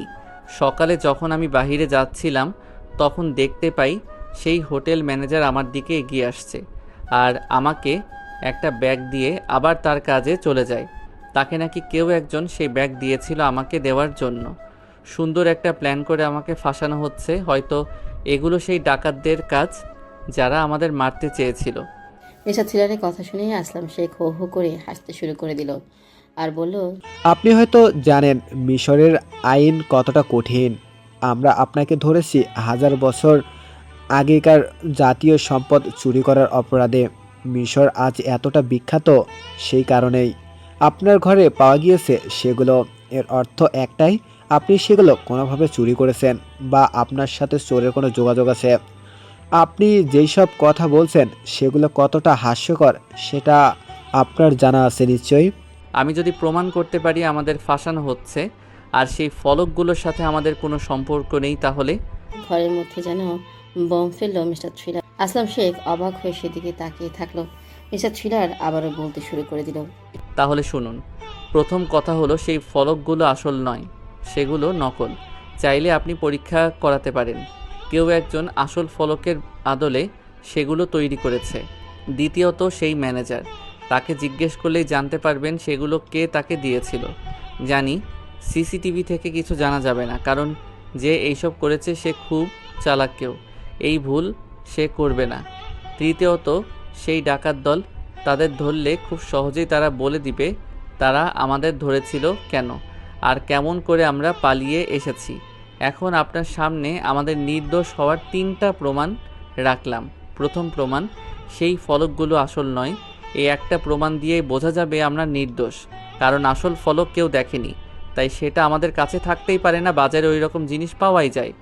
বাকি 2টো পয়েন্ট খুঁজে দেখার দায়িত্ব আপনার। শুধু শুধু সময় নষ্ট করলেন অফিসার।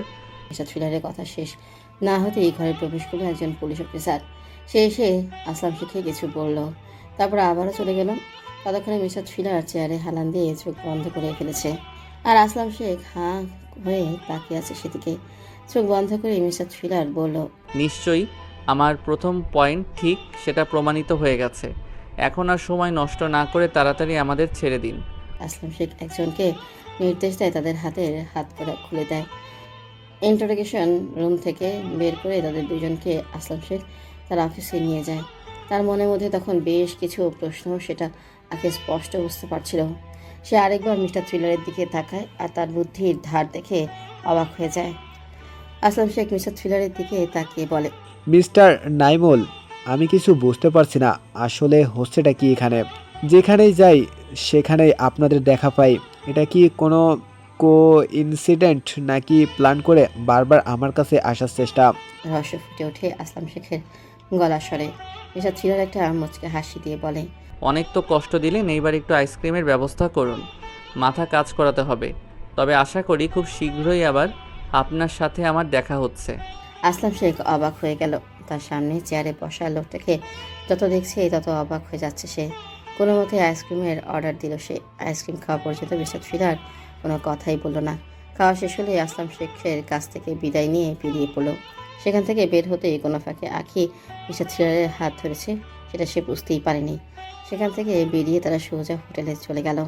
সেখানে গিয়ে দেখে সালমা বাইরে দাঁড়িয়ে আছে, চোখে মুখে তার আতঙ্ক। আঁখি তো আগে থেকেই তার উপর রেগে আছে। সে সালমাকে কিছু বলতে যাবে তার আগে মিস্টার থ্রিলার সালমার সামনে দাঁড়ায়। সাথে সাথে সালমার মুখে হাসি ফুটে ওঠে। সে বলে, হোটেলে ফিরে শুনি আপনাদের নাকি পুলিশ ধরে নিয়ে গেছে। বুঝতে পারি কেন, সেই ফলকগুলো বেআইনি, সেই কারণে। তাই অনেক ভয় পেয়ে যাই আমি। কিন্তু আপনাদের দেখে অনেক শান্তি লাগছে। আপনি ঠিক আছেন দেখে আরও ভালো লাগছে। আর সেই ফলকের মানে উদ্ধার করতে পেরেছি ঠিকই, কিন্তু তেমন কিছু বুঝতে পারিনি। কথা বলে সালমা জড়িয়ে ধরে মিস্টার থ্রিলারকে। এই দৃশ্য দেখে আখির চোখ যেন ধপ করে জ্বলে ওঠে। সে অনেক কষ্টে সালমাকে গিয়ে কষে একটা থাপ্পড় দেওয়া থেকে নিজেকে বিরক্ত রাখে। পরক্ষণে সালমা নিজেকে সামলে নেয় আর মিস্টার থ্রিলারকে দুঃখিত বলে রুমের ভেতরে চলে যায়। মরুভূমি থেকে উত্তর পশ্চিমে যেখানে সূর্য ডুবে যাবে, সেখানে পাহারার রয়েছে নির্মম দানব। তার থেকে 3 কদম দূরে রয়েছে আরও 3 প্রহরী। তাদের হাত থেকে যে মুক্তি পেয়ে আমাকে খুঁজে পাবে, সেই অভিশপ্ত হয়ে মারা যাবে। এই কথাটা লেখা ছিল সেই ফলকগুলোতেই, বলল সালমা। অবাক হয়ে সেই কাগজটা দেখতে লাগলো মিস্টার থ্রিলার। সেটাকে একটা ধাঁধা, সেটা খুব সহজেই বুঝে গেল সে। কিন্তু তার মাথার ভিতরে সেই ধাঁধার থেকে আরেকটা যে জিনিস প্যাঁচ লেগে আছে, সেটা হলো নকল ফলকগুলো। যখন মিস্টার থ্রিলার সেগুলো হাতে নিয়েছিল তখন বুঝতে পেরেছিল সেগুলো নকল। কারণ পুরোনো জিনিসের ভেতরে আলাদা একটা সৌন্দর্য আছে, কিন্তু সেটার ভিতরে অঙ্কন করা চিত্রগুলো দেখেই বোঝা যায় সেগুলো সদ্য তৈরি করা হয়েছে। কিন্তু সে সেটা কারো কাছে প্রকাশ করেনি, কারণ সে দেখতে চেয়েছিল আসলে কেউ একজন তাদের কাছ থেকে চাচ্ছেটা কি। যদি সে সেই গুপ্তধন পর্যন্ত পৌঁছানোর জন্য মিস্টার থ্রিলারকে ইউজ করতে চায়, তাহলে সেটা হলো সবচেয়ে বোকামো যুক্তি। সেই জায়গায় যে কেউ সহজেই খুঁজে বের করতে পারবে, কারণ সেই ফলকে লেখা ধাঁধার অর্থ সেই জায়গাকে উদ্ধার করে এতদিনে কেউ গুপ্তধন নিশ্চয়ই খুঁজে পেয়েছে। আর যদি এটাই ধরা হয় যে কেউ একজন মিস্টার থ্রিলারকে নকল ফলক পাঠিয়ে ফাঁসি দিতে চায়, তাহলে সেটাই বা কেন? আর যদি সে গুপ্তধন খুঁজে পায়, তাহলে সে ওই ফলকগুলি বা নিজের কাছে কেন রাখবে? সব কিছু মিস্টার থ্রিলারের কাছে গুলিয়ে যাচ্ছে। ঠিক সেই সময় সালমা মিস্টার থ্রিলারের সামনে আইসক্রিম নিয়ে হাজির হয়। মিস্টার থ্রিলার একবার তার দিকে তাকিয়ে আইসক্রিম হাতে নিয়ে খাওয়া শুরু করে। সালমা বলে, আইসক্রিম খেলে আপনার মাথা ভালো কাজ করে, সেটা আমি জানি। তাই ভাবলাম আপনি চিন্তা করছেন কিছু নিয়ে, তাই এটা আপনার দরকার। সালমা থেকে তাকিয়ে মিস্টার থ্রিলার শুধু একটা হাসি দিল। এখন সে ভাবতে বসেছে সালমাকে নিয়ে। আখির নজরে সন্দেহের দিক থেকে সালমা রয়েছে প্রথমে। এখানে এসে যা কিছু হচ্ছে তার সব কিছুর পিছিয়ে রয়েছে সালমা। মেয়েটা আধা বাংলাদেশি আধা মিশরীয়। আর্কিওলজি নিয়ে তার পড়াশোনা, ভাগ্যক্রমে তাদের গাইড হিসেবে নিযুক্ত হয়েছে। কিন্তু এর পিছিয়ে তার পূর্ব পরিকল্পনাও থাকতে পারে। তারা যে গোয়েন্দা সেটা ভালো একমাত্র জানতো সালমা। কাউকে সন্দেহের তালিকা থেকে বাদ দেওয়া যাবে না। সে কারণে মিস্টার থ্রিলার একটা ঘোষণা দিল, তাদের সবাইকে বলল, যেই আমাদের সাথে গেম খেলুক না কেন, সেই জায়গা যদি সত্যই থেকে থাকে তাহলে সেটা খুঁজে বের করবই আমি। সেখানে পর্যন্ত না পৌঁছানো পর্যন্ত আমার শান্তি নেই। আমারও তাই মনে হয়, কারণ যদি কেউ গুপ্তধন পেয়ে থাকে তাহলে এই ফলক আর সেই ধাঁধা আমাদেরকেও পাঠিয়ে দিত না। এর অর্থ সেও এসব পায়নি, আর সে এসব খুঁজে বের করার আগেই আমাদের সেটা খুঁজে বের করতে হবে। একমাত্র সেটা খুঁজে বের করলেই রহস্য সমাধান হবে সেই সব খুনের। কারণ এক প্রকার ভাবে এই গুপ্তধনের কারণেই খুন হয়েছে সেই 4 জন ছাড়া বাকি সব স্টুডেন্ট। বলল আখি। কিন্তু কেউ যদি আমাদের ইউজ করে সেই গুপ্তধন পর্যন্ত পৌঁছাতে চায়? জবাব দিল মিস্টার থ্রিলার। আখি আবারও বলল, কিন্তু এটা ছাড়া তো আমাদের কাছে আর কোনো উপায় নেই। কোটি কোটি টাকার সম্পদ আছে সেখানে, সেটা যে করেই হোক খুঁজে পেতেই হবে। আর কেউ যদি আমাদের ইউজ করতেই চায়, তাহলে এটা স্পষ্ট যে এই ধাঁধা আসল। এখনও সেখানে গুপ্তধন আছে। সালমাও আখির কথায় সম্মতি দিল। মিস্টার থ্রিলার তাদের কথা শুনে মুচকি একটা হাসি দিয়ে আইসক্রিম খাওয়ায় মনোযোগ দিল। বাকিরা তার হাসির অর্থ বুঝে নিল। এখন তাদের যাত্রা হবে সেই রানীর লাশ খুঁজে বের করা। আইসক্রিম খেতে খেতেই মিস্টার থ্রিলার বলল, কি আজব, 1000 বছর পুরনো লাশ খুঁজে বের করার জন্য জীবন্ত সব মানুষ নিজেদের জীবন দিতেও দ্বিধাবোধ করে না। আসলেই টাকার এত পাওয়ার, টাকা দিয়ে হয়তো সারা জীবন বিলাসিতা কিনতে পারবে, কিন্তু সেই টাকা দিয়ে তো আর সেই জীবন কেনা সম্ভব নয়। প্রথমবারের মতো মিস্টার থ্রিলারের মুখে এরকম কথা শুনে চমকে ওঠে আখি। যার বাড়ির সামনে দাঁড়ালেই বোঝা যায় সেই মানুষটা কতটা নির্দয়, তার মুখে এইসব কথা মানায় না। ভুলে যেও না আখি, আমি হলাম মিস্টার থ্রিলার। লোকে আমাকে এমনিতেই মিস্টার থ্রিলার বলে না। সেই গুপ্তধনের পিছনে এইবার আমি লেগেছি। আমার জীবনে অভিশাপ নামানোর আগেই তার সেই অভিশাপকে আমি নিজে অভিশপ্ত করে দিব। আর যে এইসব গেম খেলছে সেই 4 খুনের আসামি, তাকে সেই লাশের মতোই বাংলাদেশ নিয়ে যাব আমি। হঠাৎ করে এই কথাটা বলে উঠল মিস্টার থ্রিলার। আঁকি সেটা শুনে চমকে উঠল, কারণ সে মনে মনে যা ভাবছে সেটা মিস্টার থ্রিলার কী করে জানবে। তার এই অবস্থা দেখে মিস্টার থ্রিলার হেসে দিল আর সালমাকে যাত্রায় যাওয়ার জন্য প্রয়োজনীয় জিনিসপত্র আনার দায়িত্ব দিল। আর এও বলল যাতে সে টাকা পয়সা নিয়ে কোনো চিন্তা না করে। আইসক্রিম হাতে সেই মানুষটার অ্যাটিচিউড দেখে আরেকবার তার প্রতি দুর্বল হয়ে পড়ল সালমা। ছুটে চলে গেল প্রয়োজনীয় জিনিস সংগ্রহ করার জন্য। মরুভূমিতে যাওয়ার জন্য তাদের সব প্রয়োজনীয় জিনিস কিনে এনেছে সালমা। সেখানে চালানোর মতো একটা গাড়ি আর কয়েকদিন থাকার মতো খাবার। তারা তিনজনই যাবে শুধু সেখানে। বিশাল মরুভূমি, সেটা পুরনো খুঁজে তাদের সেই সংকেত পর্যন্ত পৌঁছাতে হবে। সেটাতে তারা সফল বা ব্যর্থ দুটোই হতে পারে, কিন্তু সেই কারণে তাদের থেমে থাকলে তো আর চলবে না। মিস্টার থ্রিলার একেবারে নিশ্চিত, কিন্তু তার আক্ষেপ শুধু একটাই, সেটা হলো কয়েকদিন আইসক্রিম খেতে পারবে না তিনি। তাদের সাথে যেহেতু সালমা রয়েছে তাই তার পথ চিনতে অসুবিধা হচ্ছে না কোনো। আর সাথে একটা নকশা আছেই, আখির হাতের অবস্থাও ভালো, আর কোনো ভয় নেই। সব মিলিয়ে তাদের যাত্রা পরিষ্কার। আর এই মরুভূমিতে কেউ যদি তাদের ফলো করতে চায় তাহলে আগে তাদের চোখে পড়ে যাবে। শক্তিশালী দূরবীন রয়েছে সেটা দেখার জন্য। এরকম করে টানা 2 দিন পুরো মরুভূমি খুঁজতে শুরু করে দিল, কিন্তু তেমন কিছুই তাদের চোখে পড়ল না। তৃতীয় দিন ঘটল একটা বিপত্তি, মরুঝড়। সেখানকার সবচেয়ে খারাপ পরিস্থিতি সেটা। সেই ঝড়ের মধ্যে একবার পড়ে তার নিশ্চিহ্ন হয়ে যাবে। অনেক খোঁজার পরে একটা পাথরের নিচে আশ্রয় নেয় তারা তিনজন। গাড়িটা প্লাস্টিকের শেড দিয়ে ভালো করে ঢেকে দিয়ে ঢুকে পড়ে সেই পাথরের আড়ালে। অনেকটা প্রাকৃতিকভাবেই সেই পাথর একটা গুহার মতো হয়েছিল। ঝড়ের ঠিক বিপরীত দিকে মুখ ছিল সেটার, তাই তারা তিনজন পুরো নিরাপদ। 2টো মেয়ের সাথে একটা ছেলে। ব্যাপারটা আসলেই গোলমেলে। মেয়েদের আবার হাজারো ঝামেলা। তার মধ্যে সবচেয়ে বেশি যেটা ভোগান্তিতে ফেলে সেটা হলো তাদের প্রকৃতির ডাকে সাড়া দেওয়া। অনেক কষ্টে সব কিছু ম্যানেজ করে নেয় তারা। গুহামুখে গাড়িটা ঢাল হিসেবে রেখে দেয় যাতে বালি ভিতরে ঢুকতে না পারে। ঝড় শুরু হয়ে গেল। এদিকে অন্ধকার নেমে আসতে শুরু করে দিল। হাজারো বুদ্ধিমতী হোক বা কেন, তারা দুজনেই মেয়ে, তাদেরও ভয় আছে। দুজনের ঠিক মাঝখানে বসে আছে মিস্টার থ্রিলার। খুব গভীরভাবে চিন্তা করছে সেই ধাঁধার উত্তর খোঁজার জন্য। 2 দিন যা যা দেখেছে সব কিছুর ভেতর সেই সংকেত চোখে পড়েও পড়েনি কিনা সেটা নিয়েই ভাবছিল। সেই সময় ডান হাতে চাপ অনুভব করে সে। হাতের দিকে তাকিয়ে দেখে আখি হাত করে তার হাত ধরে রেখেছে। আখির মুখে তখনও ভয়। যথেষ্ট বুদ্ধিমতী এবং সুন্দরী সেই মেয়েটা যে কোনো পুরুষের নজরই পড়ে যাবে খুব সহজেই। মিস্টার থ্রিলারও মানুষ, তার অনুভূতি আছে, কিন্তু সে একজন গোয়েন্দা। সব কিছু কী করে এড়িয়ে যেতে হয় সেটা তার ভালো করেই জানা আছে। সে শুধু আখি সেই সুন্দর মুখের দিকে তাকে একটা মুচকি হাসি দিয়ে ভাবতে বসে যায় আবার। কিন্তু ঠিক তখনই আবারও বাম হাতে চাপ অনুভব করে। পাশে তাকে দেখে আগুনের আভা মুখে পড়া একটা পরী তার বাম হাত শক্ত করে ধরে চোখ বন্ধ করে আছে। বোঝা যাচ্ছে বেশ ভয় পেয়েছে। রূপে আখিকেও ছাড়িয়ে গেছে, বুদ্ধিও আছে মোটামুটি। আর সে আধা মিশরীয় আধা বাংলাদেশি রমণীর ধূর্ততাও জানে মিস্টার থ্রিলার। ব্যাস হয়ে গেল। কিসের কি? মিস্টার থ্রিলার একটু ভাবতে যাবে তার আগে সেই দুজনের এরকম ভাব তার মোটেও পছন্দ হলো না। ঝটকে মেরে হাত সরিয়ে নিয়ে এক পাশে সরে যায় সে। তখন আখি আর সালমা দুজনের পাশাপাশি বসা। দুজনের মুখের দিকে একবার তাকিয়ে পেছন ফিরে বসে যায়। এরকম করে কেটে যায় কিছু মুহূর্ত। সালমা ঘুমিয়ে পড়েছে এক কাত হয়ে। আখি তখনও জেগে আছে, এক নজরে তাকিয়ে আছে মিস্টার থ্রিলারের মুখের দিকে। গভীর মনোযোগ দিয়ে কিছু ভেবেই যাচ্ছে সে। হঠাৎ করে তার মুখ উজ্জ্বল হয়ে ওঠে। আগুনের দিকে বাড়িয়ে ধরে সেই নকশা। সেদিকে তাকিয়ে মুখ দিয়ে অস্ফুট স্বরে বেরিয়ে আসে, পেয়ে গেছি শব্দটা। সাথে সাথে আখি চোখ মুখেও হাসির রেখা খেলা করে। সাথে তার মনে একটা শয়তানি বুদ্ধি এসে যায়। মিস্টার থ্রিলার তখনও সেই কাগজ দেখায় ব্যস্ত। সালমা অন্যদিকে মুখ ঘুরিয়ে ঘুমিয়ে পড়েছে। সেই সুযোগে আখি ধীরে ধীরে এগিয়ে যেতে থাকে মিস্টার থ্রিলারের দিকে। কিছুতেই সে নিজেকে নিয়ন্ত্রণ করতে পারছিল না। এদিকে বাহিরে তীব্র বেগে হচ্ছে মরুঝড়।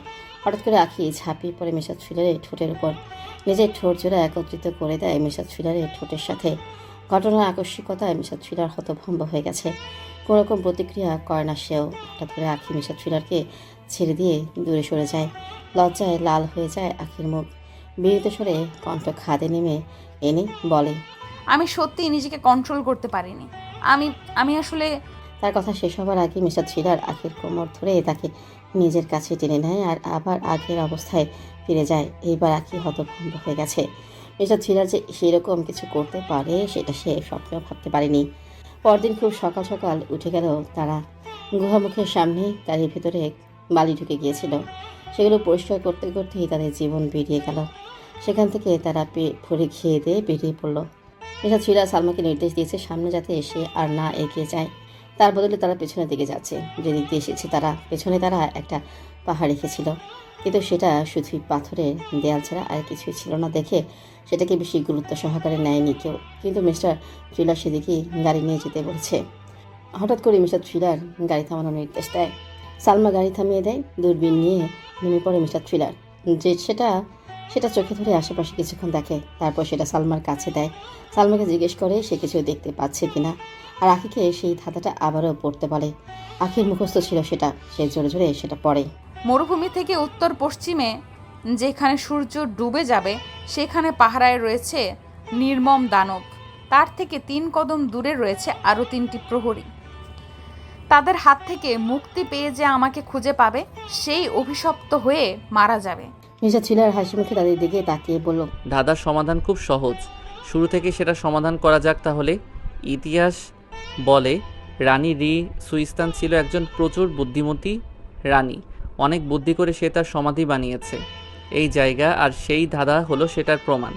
ধাঁধার প্রথম অংশে বলা হয়েছে মরুভূমি থেকে উত্তর পশ্চিমে যেখানে সূর্য ডুববে, এখানে আমরা মরুভূমির ঠিক উত্তর পশ্চিমে দাঁড়িয়ে আছি। সূর্য ডুবতে অনেক দেরি আছে, বাকিটা সূর্য ডুবে যাওয়ার পর প্রমাণ করে দিব। তার আগে বলে নেই, সেই নির্মম দানব দ্বারা আসছিলে রানী এই পাহাড়কে বুঝিয়েছেন, কারণ পাহাড় ধসে অনেক মানুষের মৃত্যু হতো। প্রাচীনকালে মানে প্রাচীন মিশরেও এইরকম অনেক দৃষ্টান্ত আছে। সেই জন্য রানী এই পাহাড়কে নির্মম দানব বলে উল্লেখ করেছে। এইটুকু হলো ধাঁধার আসল অংশ। পরের অংশে রানী মানুষকে বিভ্রান্ত করার জন্য লিখেছে 3 কদম দূরে রয়েছে আরও 3 প্রহরী।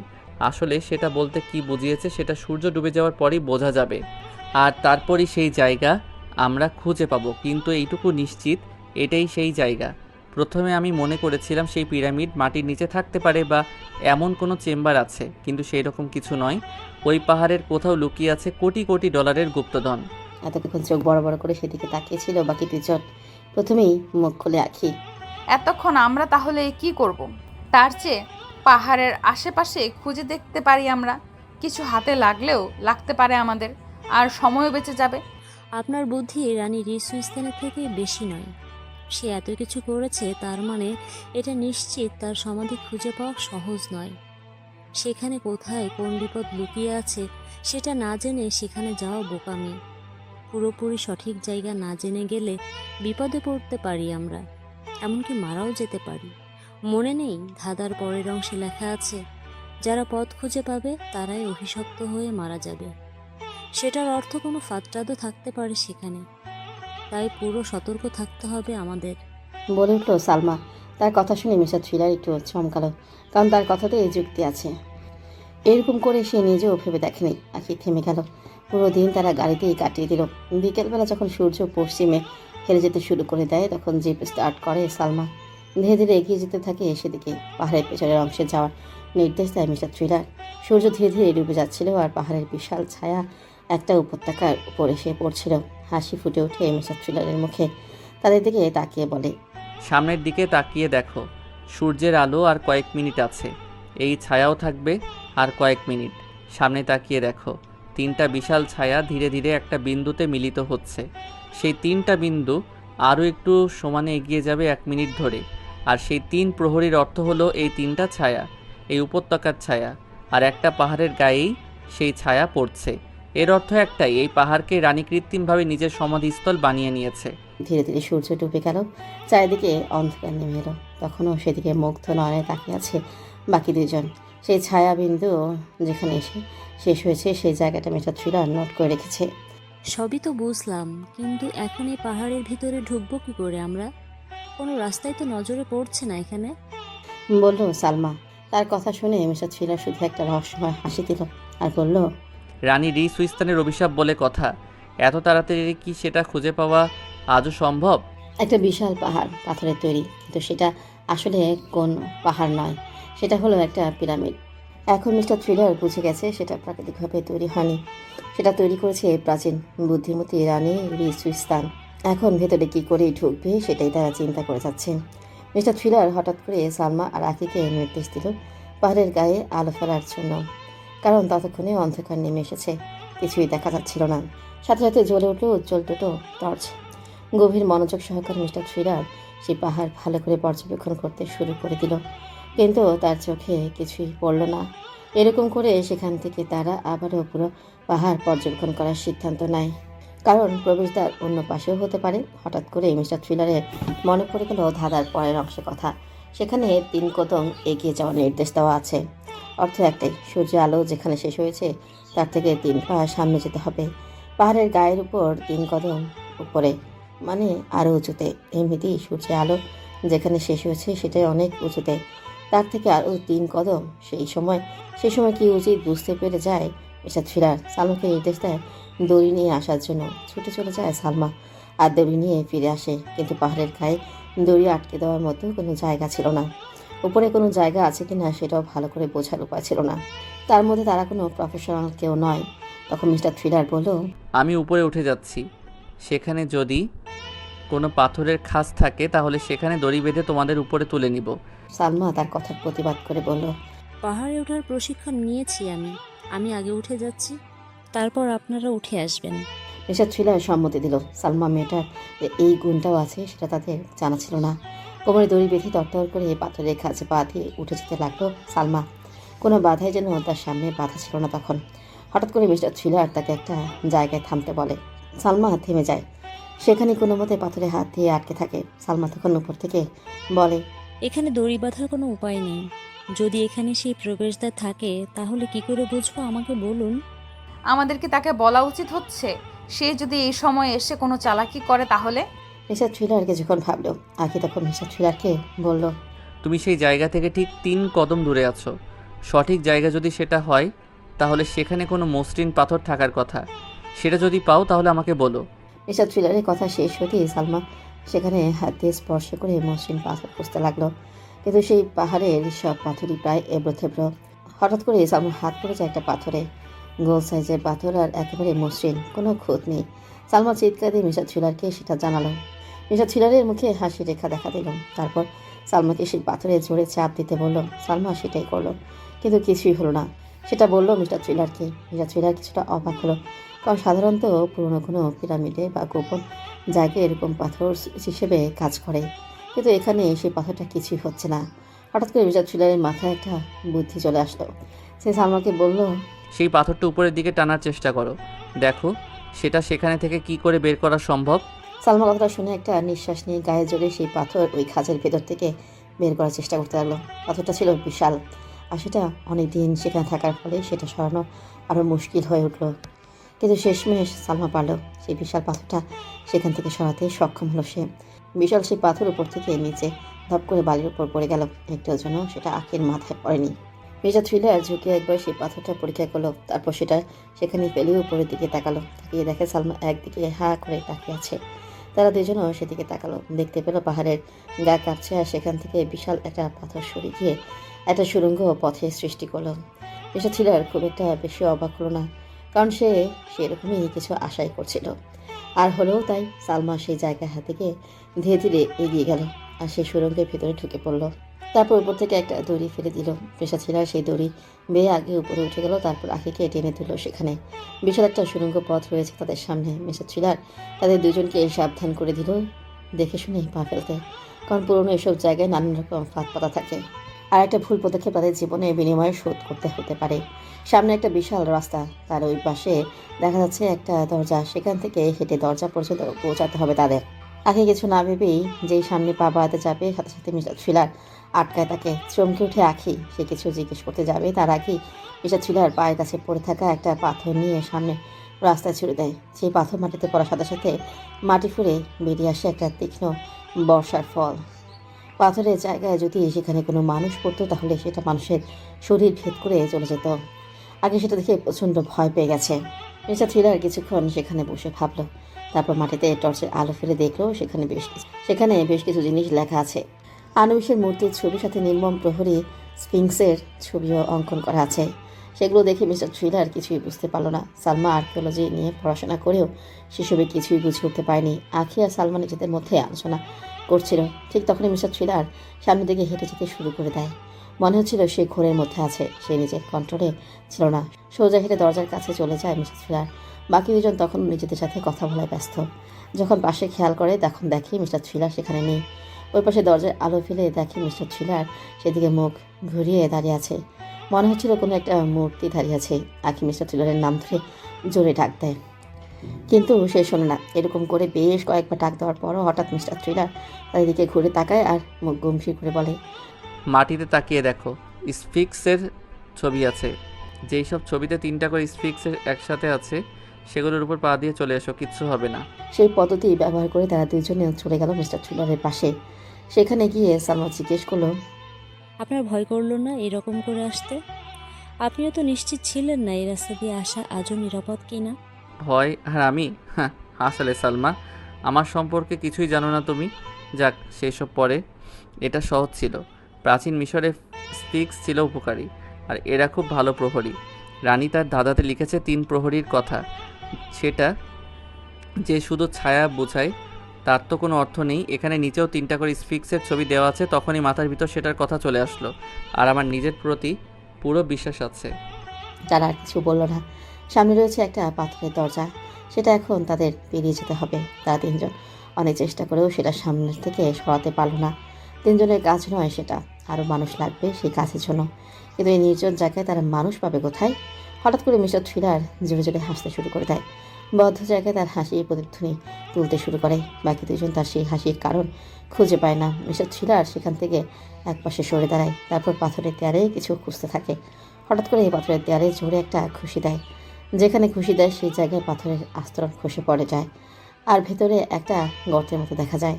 বাকি দুজন প্রায় ছুটে আসে সেটা দেখার জন্য। সেখানে গিয়ে দেখে সেই গর্তের ভিতরে ছোট্ট আকারের ধাতব একটা হাতল। মিস্টার থ্রিলার সেটার ভিতরে হাত ঢুকিয়ে দিয়ে সেই হাতল ধরে টান দেয়। সাথে সাথে শব্দ করে খুলে যেতে শুরু করে সেই দরজা। প্রাচীন আমলে তৈরি এসব জিনিসপত্র দেখে তারা অবাক না হয়ে পায় না। দরজা খুলে যেতেই তারা আবিষ্কার করে বিশাল একটা ঘর রয়েছে তাদের সামনে। সেই বিশাল ঘরের আশেপাশে বিভিন্ন প্রাচীন সামগ্রী ছড়িয়ে ছিটিয়ে আছে, আর সেগুলো ঠিক মাঝখানে রয়েছে বিশাল একটা কফিন। সালমা আর আঁখি মুগ্ধ নয়নে সেদিকে তাকিয়ে থাকে। ধীরে ধীরে এগিয়ে যেতে শুরু করে সেদিকে। বিশাল বিশাল সেই কফিনের উপরে একটা নারী মূর্তির ছবি। তাদের ধারণা করতে অসুবিধা হয় না সেটাই রানী রিসুইস্তানের সমাধি।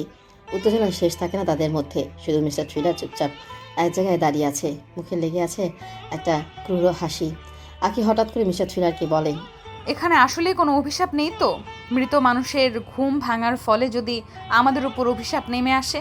তার কথা শুনে সালমা জোরে জোরে হাসতে শুরু করে দেয় আর বলে, কোনো অভিশাপ নেই এখানে, আমরা শুধু শুধু ভয় পাচ্ছি। কথাটা শুনে আঁখি এগিয়ে যেতে থাকে কফিনের দিকে। হঠাৎ করে পেছন থেকে সালমা ডেকে উঠে তাকে আর বলে, আরে আরে যাচ্ছ কই? তোমরা ওইটা নিবে বলে কি আমি তোমাদের এত সাহায্য করে এত দূর নিয়ে এসেছি? সালমার মুখে সেই কথাটা শোনার সাথে সাথে আঁখি থমকে যায়। সে বুঝতে পারছে না তার খুশি হওয়া উচিত নাকি দুঃখ পাওয়া, কারণ তার কথা ঠিক হচ্ছে। আর দুঃখ এই কারণে পাওয়া উচিত, কারণ আঁখি সালমার ব্যাগে বন্দুকের নল দেখেছে। ঝট করে মিস্টার থ্রিলারের দিকে বন্দুক তাক করে ধরে আঁখি। কোথা থেকে সেই বন্দুক পেলেও সেটা সালমা জানে না, কারণ সে 3টা বন্দুক কিনে এনেছিল যদি কোনো প্রয়োজন পড়ে সেজন্য।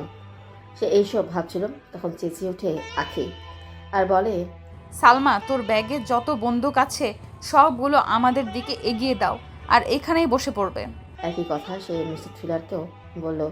মিস্টার থ্রিলার কোনো কথা না বাড়িয়ে তার কথা মতো কাজ করে। মাটিতে বসে যায় সে। সালমা বাকি বন্দুকগুলো ফেলে দিয়ে মাটিতে বসে পড়ে।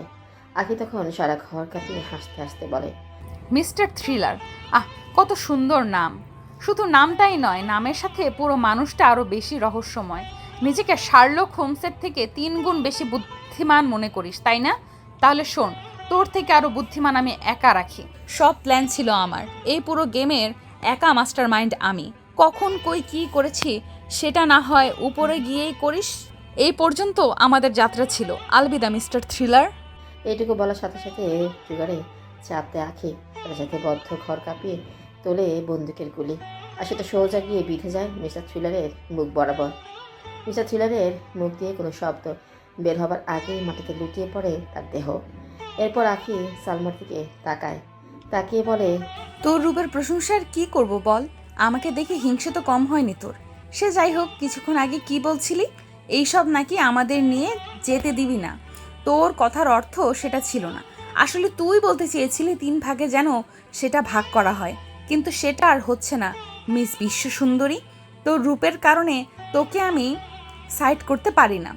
ওই গাধা গোয়েন্দা তোকে বিশ্বাস করেছিল, সেই জন্য আমাকে তাকে ইমপ্রেস করতে হয়, তাকে বিশ্বাস করাতে হয় যেন আমি তার প্রতি দুর্বল।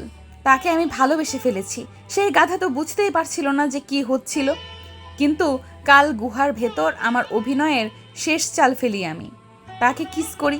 আমি জানি তখনও তুই জেগেছিলি, আর চোখে আমাদের সেই অবস্থায় দেখছিস তুই মনে করেছিস তুই তোর চোখের পানি লুকিয়ে রাখতে পেরেছিস।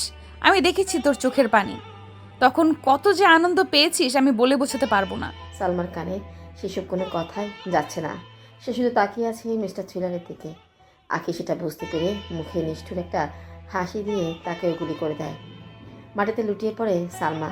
সমাপ্ত হয় দুটো জীবনে, জিতে যায় শয়তান। সেই দুজনের দেহ দেখে আরেকবার হাসিতে মেতে ওঠে আঁখি। তারপর নিচে নেমে যায়। তার নিজের ব্যাগ থেকে একটা ওয়াকিটকি বের করে কাউকে জানায় সে কোথায় আছে। কিছুক্ষণ সেখানে অপেক্ষা করে, তারপর দূরে আরও দেখতে পায় একটা গাড়ি এসে থামে তার সামনে।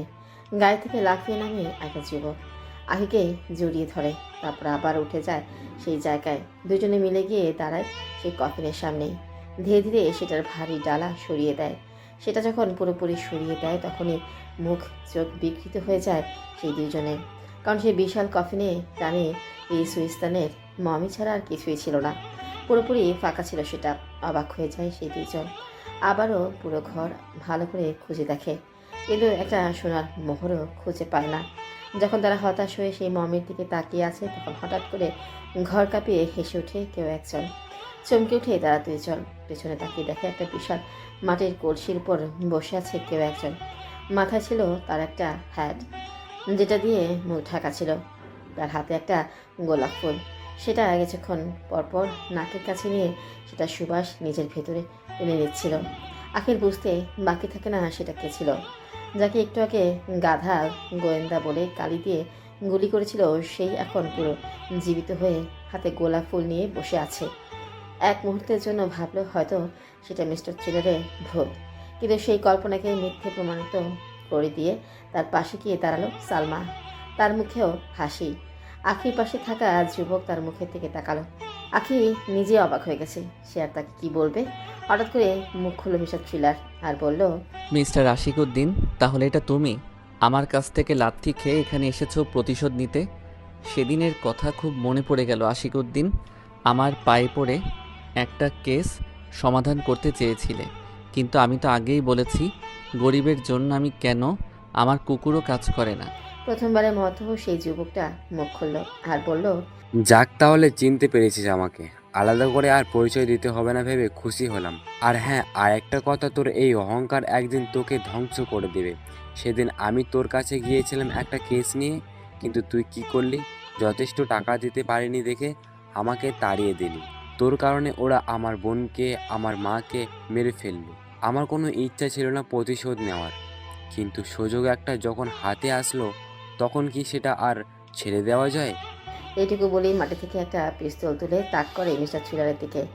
সেটা দেখে হেসে উঠে মিস্টার থ্রিলার আর বলে, লাভ নেই, সব কয়টা বন্দুক নকল। ভুলে যেও না আশিক, তুমি দাঁড়িয়ে আছো মিস্টার থ্রিলারের সামনে। সে কখনো কাঁচা কাজ করে না। আর কি বললে আমার অহংকার একদিন আমাকে ধ্বংস করে দিবে? তাহলে শোনো, সেটা তোমার কল্পনাতেই রাখো। কথাটা শোনার পরেও আশিক গুলি করার চেষ্টা করলো, কিন্তু কিছুই করতে পারলো না। মিস্টার থ্রিলার আবারও হেসে উঠল। তারপর আখির উদ্দেশ্যে বলল, আমি আগেই বুঝেছিলাম তুমি কে। আগেই জানতাম এসব কাজের পিছনে তোমার হাত রয়েছে। তুমি ভাবছো তুমি আমাকে সবসময় হাতের পুতুল বানিয়ে রেখেছো, কিন্তু সেটা ভুল। আমি প্রথম তোমাকে বাংলাদেশেই ধরে ফেলেছিলাম। তুমি খুন করেছো তোমার ভাইকে, কারণ সেও ছিল সেই স্টুডেন্টদের একজন, আর তার কাছেই ছিল সেই ফলক। বাকি চারজনের মতো করেই খুন করেছো, কিন্তু সেটাতে তোমার মাকে তুমিই উস্কে দিয়েছো। কারণ তোমার মা কেমন সেটা তোমার জানা ছিল, তাই নিজেকে বাঁচিয়ে তোমার মাকে তুমি ফাঁসিয়ে দাও। আর তোমার মা সেই বুদ্ধি ইউজ করে খুন করে তাদের। এখন হয়তো মনে করছো আমি ভুল বলে ফেললাম কিছু, ইচ্ছা করেই ভুলটা বললাম, কারণ এই সব কিছুই তোমার জানা ছিল না। আর আশিক তোমার বন্ধু হয় সেটা আমি বুঝতে পারছি। কী ভেবেছিলে আমি এমনি মিশর এসেছি?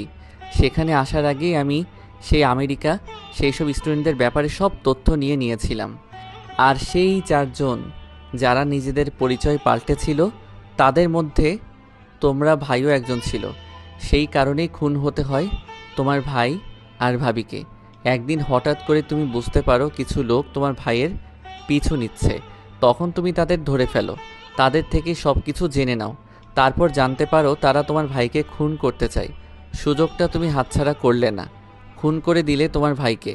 তাদের সাথে হাত মিলিয়ে চলতে শুরু করলে, আর এই অবস্থায় আশিককে সাথে নিলে। তোমাদের বাড়িতে গিয়ে সেই 2 দিনের মধ্যেই সব জেনে গিয়েছিলাম, আর ইচ্ছা করেই তোমাকে সহকারী বানাতে রাজি হয়ে যাই। আর তুমি পেয়ে যাও আরেকটা সুযোগ। আমার বুদ্ধি ব্যবহার করে করতে শুরু করে দাও সব কাজ। পুলিশের কাছে সেই লোকগুলোর খবর দিয়ে দাও তোমরাই, আর তাদের সবাইকে পুলিশ গ্রেফতার করে। তখন শুধু থেকে যাও তোমরা। তোমাদের হাতে রয়েছে গুপ্তধনের নকশা, কিন্তু সেটা ভালো করে খুঁজে বের করতে তোমরা কিছুতেই পারবে না, সেটা তোমরা জানতে। আর সব কিছুর কেন্দ্রবিন্দু যেহেতু আমি ছিলাম, সেহেতু এরপরের প্ল্যান শুরু করলো আশিক। মিস্টার থ্রিলার কথা শেষ করতেই আশিক বলল, আমি স্বীকার করতে বাধ্য, তোর বুদ্ধি কতটা তাই খুলেই বলছি সব। আখি আমার বন্ধু, যখন জানতে পারে অনেক টাকা ডাকছে আমাদের, তখন থেকে শুরু হয় এই প্ল্যান। যেই দল আখির ভাগে মারতে চাইছিল, তাদের দলে এক হয়ে যায় আমি। তারা অনেক দিন থেকে পিছিয়ে পড়ে রয়েছে সেই গুপ্তধনের, কিন্তু তার জন্য প্রয়োজন ছিল সেই ফলক। তাই সেগুলোতে কি লেখা আছে সব কিছু জেনে সেই ফলকের মতো নকল ফলক বানিয়ে নিজের কাছে রেখে দেই। যখন জানতে পারি আখির সাথে তুই মিশর আছিস, তখনই সেই দলের কিছু কুকর্ম পুলিশের কাছে ফাঁস করে দেই। তারা জেলে যাওয়ার আগে আসল ফলক নষ্ট করে দেয়, আর সেইগুলোর কপি তো ছিলই আমার কাছে। আর তোর মাথায় গুপ্তধনের চিন্তা ঢুকিয়ে দেয়, সেটা খোঁজার জন্য মরিয়া হয়ে উঠিস তুই। আর হ্যাঁ, সেই নকল ফলক আমিই পাঠিয়ে দিয়েছিলাম তোর কাছে, কিন্তু কেমন করে জানি পুলিশ সেটা জেনে যায়। আশিকের কথা শেষ হতেই সেই দরজার বাইরে কারো পায়ের শব্দ শোনা যায়। শব্দের মালিক হাসি মুখে ভেতরে ঢুকে। তাকে দেখে আখি আর আশিক আরো অবাক হয়ে যায়, আর সালমা গিয়ে তাকে জড়িয়ে ধরে। মিস্টার থ্রিলার সেদিকে তাকিয়ে বলে, ঠিক সময় এসেছো আসলাম। এখন এই পুরো খেলায় তোমার ভূমিকা বলার সময় এসে গেছে। আসলাম শেখ হাসি মুখে সালমাকে নিজের বাহু থেকে আলাদা করে বলতে শুরু করে দেয়, আমি আসলাম শেখ, সালমার স্বামী আর মিস্টার থ্রিলারের সহকারী। মিশর পুলিশ পুরো খেলায় শুরু থেকে আসি আমি। সব জায়গায় বাঁচিয়ে দিয়েছি মিস্টার থ্রিলারকে, আর সালমাই আমাকে সেই ফলকগুলোর ব্যাপারে জানায়। মিস্টার থ্রিলারের ইচ্ছাতেই তাকে জেলে বন্দি করে দেই, আর তার ইচ্ছা মোতাবেকে ছেড়ে দেই। আর এখন আমার প্রমোশন পাক্কা। এত বছর পুরনো রহস্য সমাধান। 2 জন চোরকে ধরতে পারবো। এখানে গুপ্তধন নেই তো কি হয়েছে? এই জায়গা খুঁজে পাওয়ার জন্য সরকার নিজে আমাকে পুরস্কৃত করবে। সবটা শুনে হা হয়ে যায় আখি আর আশিক, কারণ তারা চিন্তা করতে পারেনি মিস্টার থ্রিলার তাদের অলক্ষেই এত বড় একটা গেম খেলছে। আখি তখন মুখ খোলে, সব যখন জানতেই পেরে গিয়েছিলেন, তাহলে এত অভিনয় কিসের কারণে? আগে যদি আমাদের ধরতেন তাহলেই তো হতো। আর সেই রাতে আবার আমাকে কিস করার কারণ কি? আসলেই আমাকে ভালোবেসে ফেলেননি তো? আস্তে আস্তে জবাব দিল মিস্টার থ্রিলার। আখির মুখ বন্ধ হয়ে আছে।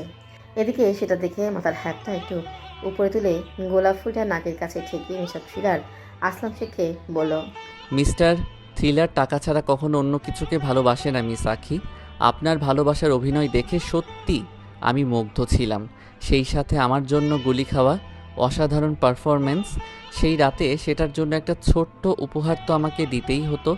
আপনি আমাকে কাবু করে আমার থেকে সেই জায়গা কোথায় সেটা জানতে চেয়েছিলেন, কিন্তু সেটা তো আর আমি করতে পারি না। তাই উল্টো আপনাকে কাবু করে ফেললাম। আপনার পারফরমেন্সের প্রশংসা না করে সত্যি আর পারছি না। এই সময় আমার আইসক্রিমটা প্রচুর মিস করছি, কিন্তু কী বার করার। আর হ্যাঁ আখি, সব জানতে পেরেছিলাম ঠিকই, কিন্তু এইটা তো জানতে পারিনি মিশরের এত রহস্য আছে।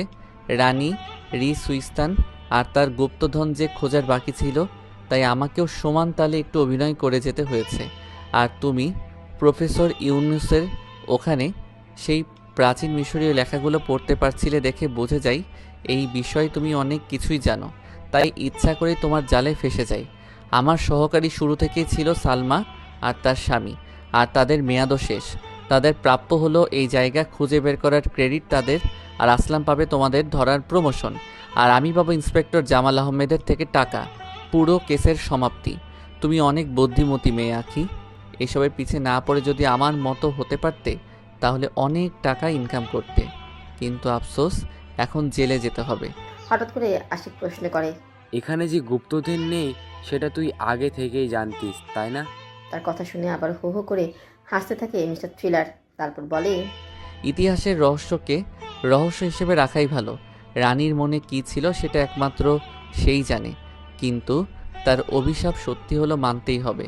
তার কারণেই ধরা পড়লে তোমরা। মিস্টার থ্রিলারের কথা শুনেই আখি হাত ধরে পালাতে লাগলো। সেই জায়গা থেকে এক দূরে চোখের দৃষ্টির বাহিরে চলে গেল। নীরব দর্শক হয়ে তাকিয়ে থাকলো বাকি তিনজন। আসলাম সে কিছুক্ষণ পর ছুটে বাহিরে চলে গেল। কিছুক্ষণ পর ফিরে এসে হাসি মুখে বলল, রানী রি সুইনাইতন তাদের ধরেছে, কিন্তু আশিক পালিয়ে গেছে। এইটুকু বলেই আবার বাহিরে চলে যায় আসলাম। তখন ঘরের মধ্যে শুধু সালমা আর মিস্টার থ্রিলার। হঠাৎ করে সালমা মিস্টার থ্রিলারকে জড়িয়ে ধরে আর তার ঠোঁটের সাথে নিজের ঠোঁট মিশিয়ে দেয়। বেশ কিছুক্ষণ সেই অবস্থায় থাকার পর নিজেকে ছাড়িয়ে নিয়ে একবার হাসি মুখে তাকায় মিস্টার থ্রিলারের দিকে। মিস্টার থ্রিলার বুঝতে পারে কাল রাতে সালমার চোখের পানির মূল্য আজকে সে নিজেই পূরণ করে নিল। ইন্সপেক্টর জামাল আহমেদ বসে আছে মিস্টার থ্রিলারের সেই ঘরে। হাজারো প্রশ্ন তার মনে উকি দিচ্ছে।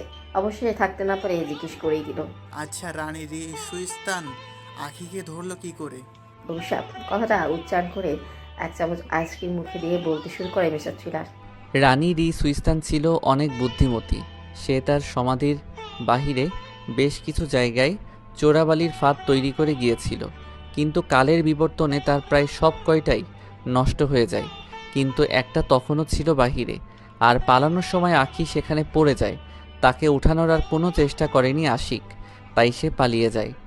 গম্ভীর হয়ে মাথার কাত করে জামাল আহমেদ। তার পাশে রয়েছে কনস্টেবল হারুন। হারুন মিস্টার থ্রিলারকে প্রশ্ন করে, তাহলে সব খেলা শুরু থেকে আপনার হাতেই ছিল, আর আশিকের সাথে আপনার কি সম্পর্ক? সবটা আপনাদের না জানলেও চলবে মিস্টার হারুন। অপরাধী এখন জেলে, আর আমার টাকা আমি পেয়ে গেছি। এখন আপনারা যেতে পারেন, এখানে আর আপনাদের কাজ নেই। গম্ভীর কণ্ঠে জবাব দিল মিস্টার থ্রিলার। হঠাৎ করে ঘরের এক কোণে বিশাল একটা মসৃণ পাথর নজরে পড়ল ইন্সপেক্টর জামালের। মিস্টার থ্রিলারকে জিজ্ঞেস করতেই সে বলল, 1000 বছরের পুরনো ইতিহাসের চাবি ওইটা। সেই গুহা পথ বের করতে যেই পাথর সরিয়ে দেওয়া হয়েছিল সেই পাথর।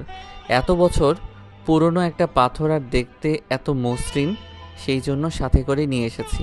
ইন্সপেক্টর জামাল আর কোনো কথা না বলে বেরিয়ে যাওয়ার জন্য উঠে পড়ল।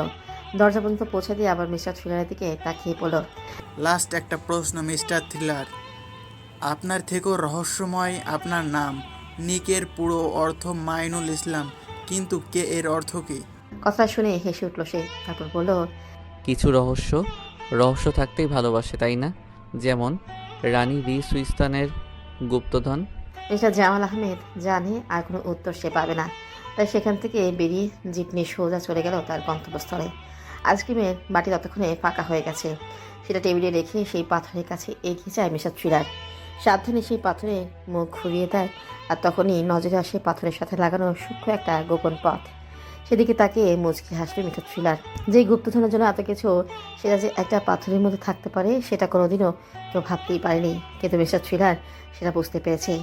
সেজন্যই সে মিস্টার থ্রিলার মনে মনে একবার রানী রি সুইস্তানের প্রশংসা করে সেই গোপন পথ খুলে বের করে আনলো 1000 বছরে পুরনো গুপ্তধন, যার জন্য কোটি ডলার খরচ করতেও দ্বিধা করবে না কেউ। ভুল শোনেনি, $1 কোটি বলেছি আমি।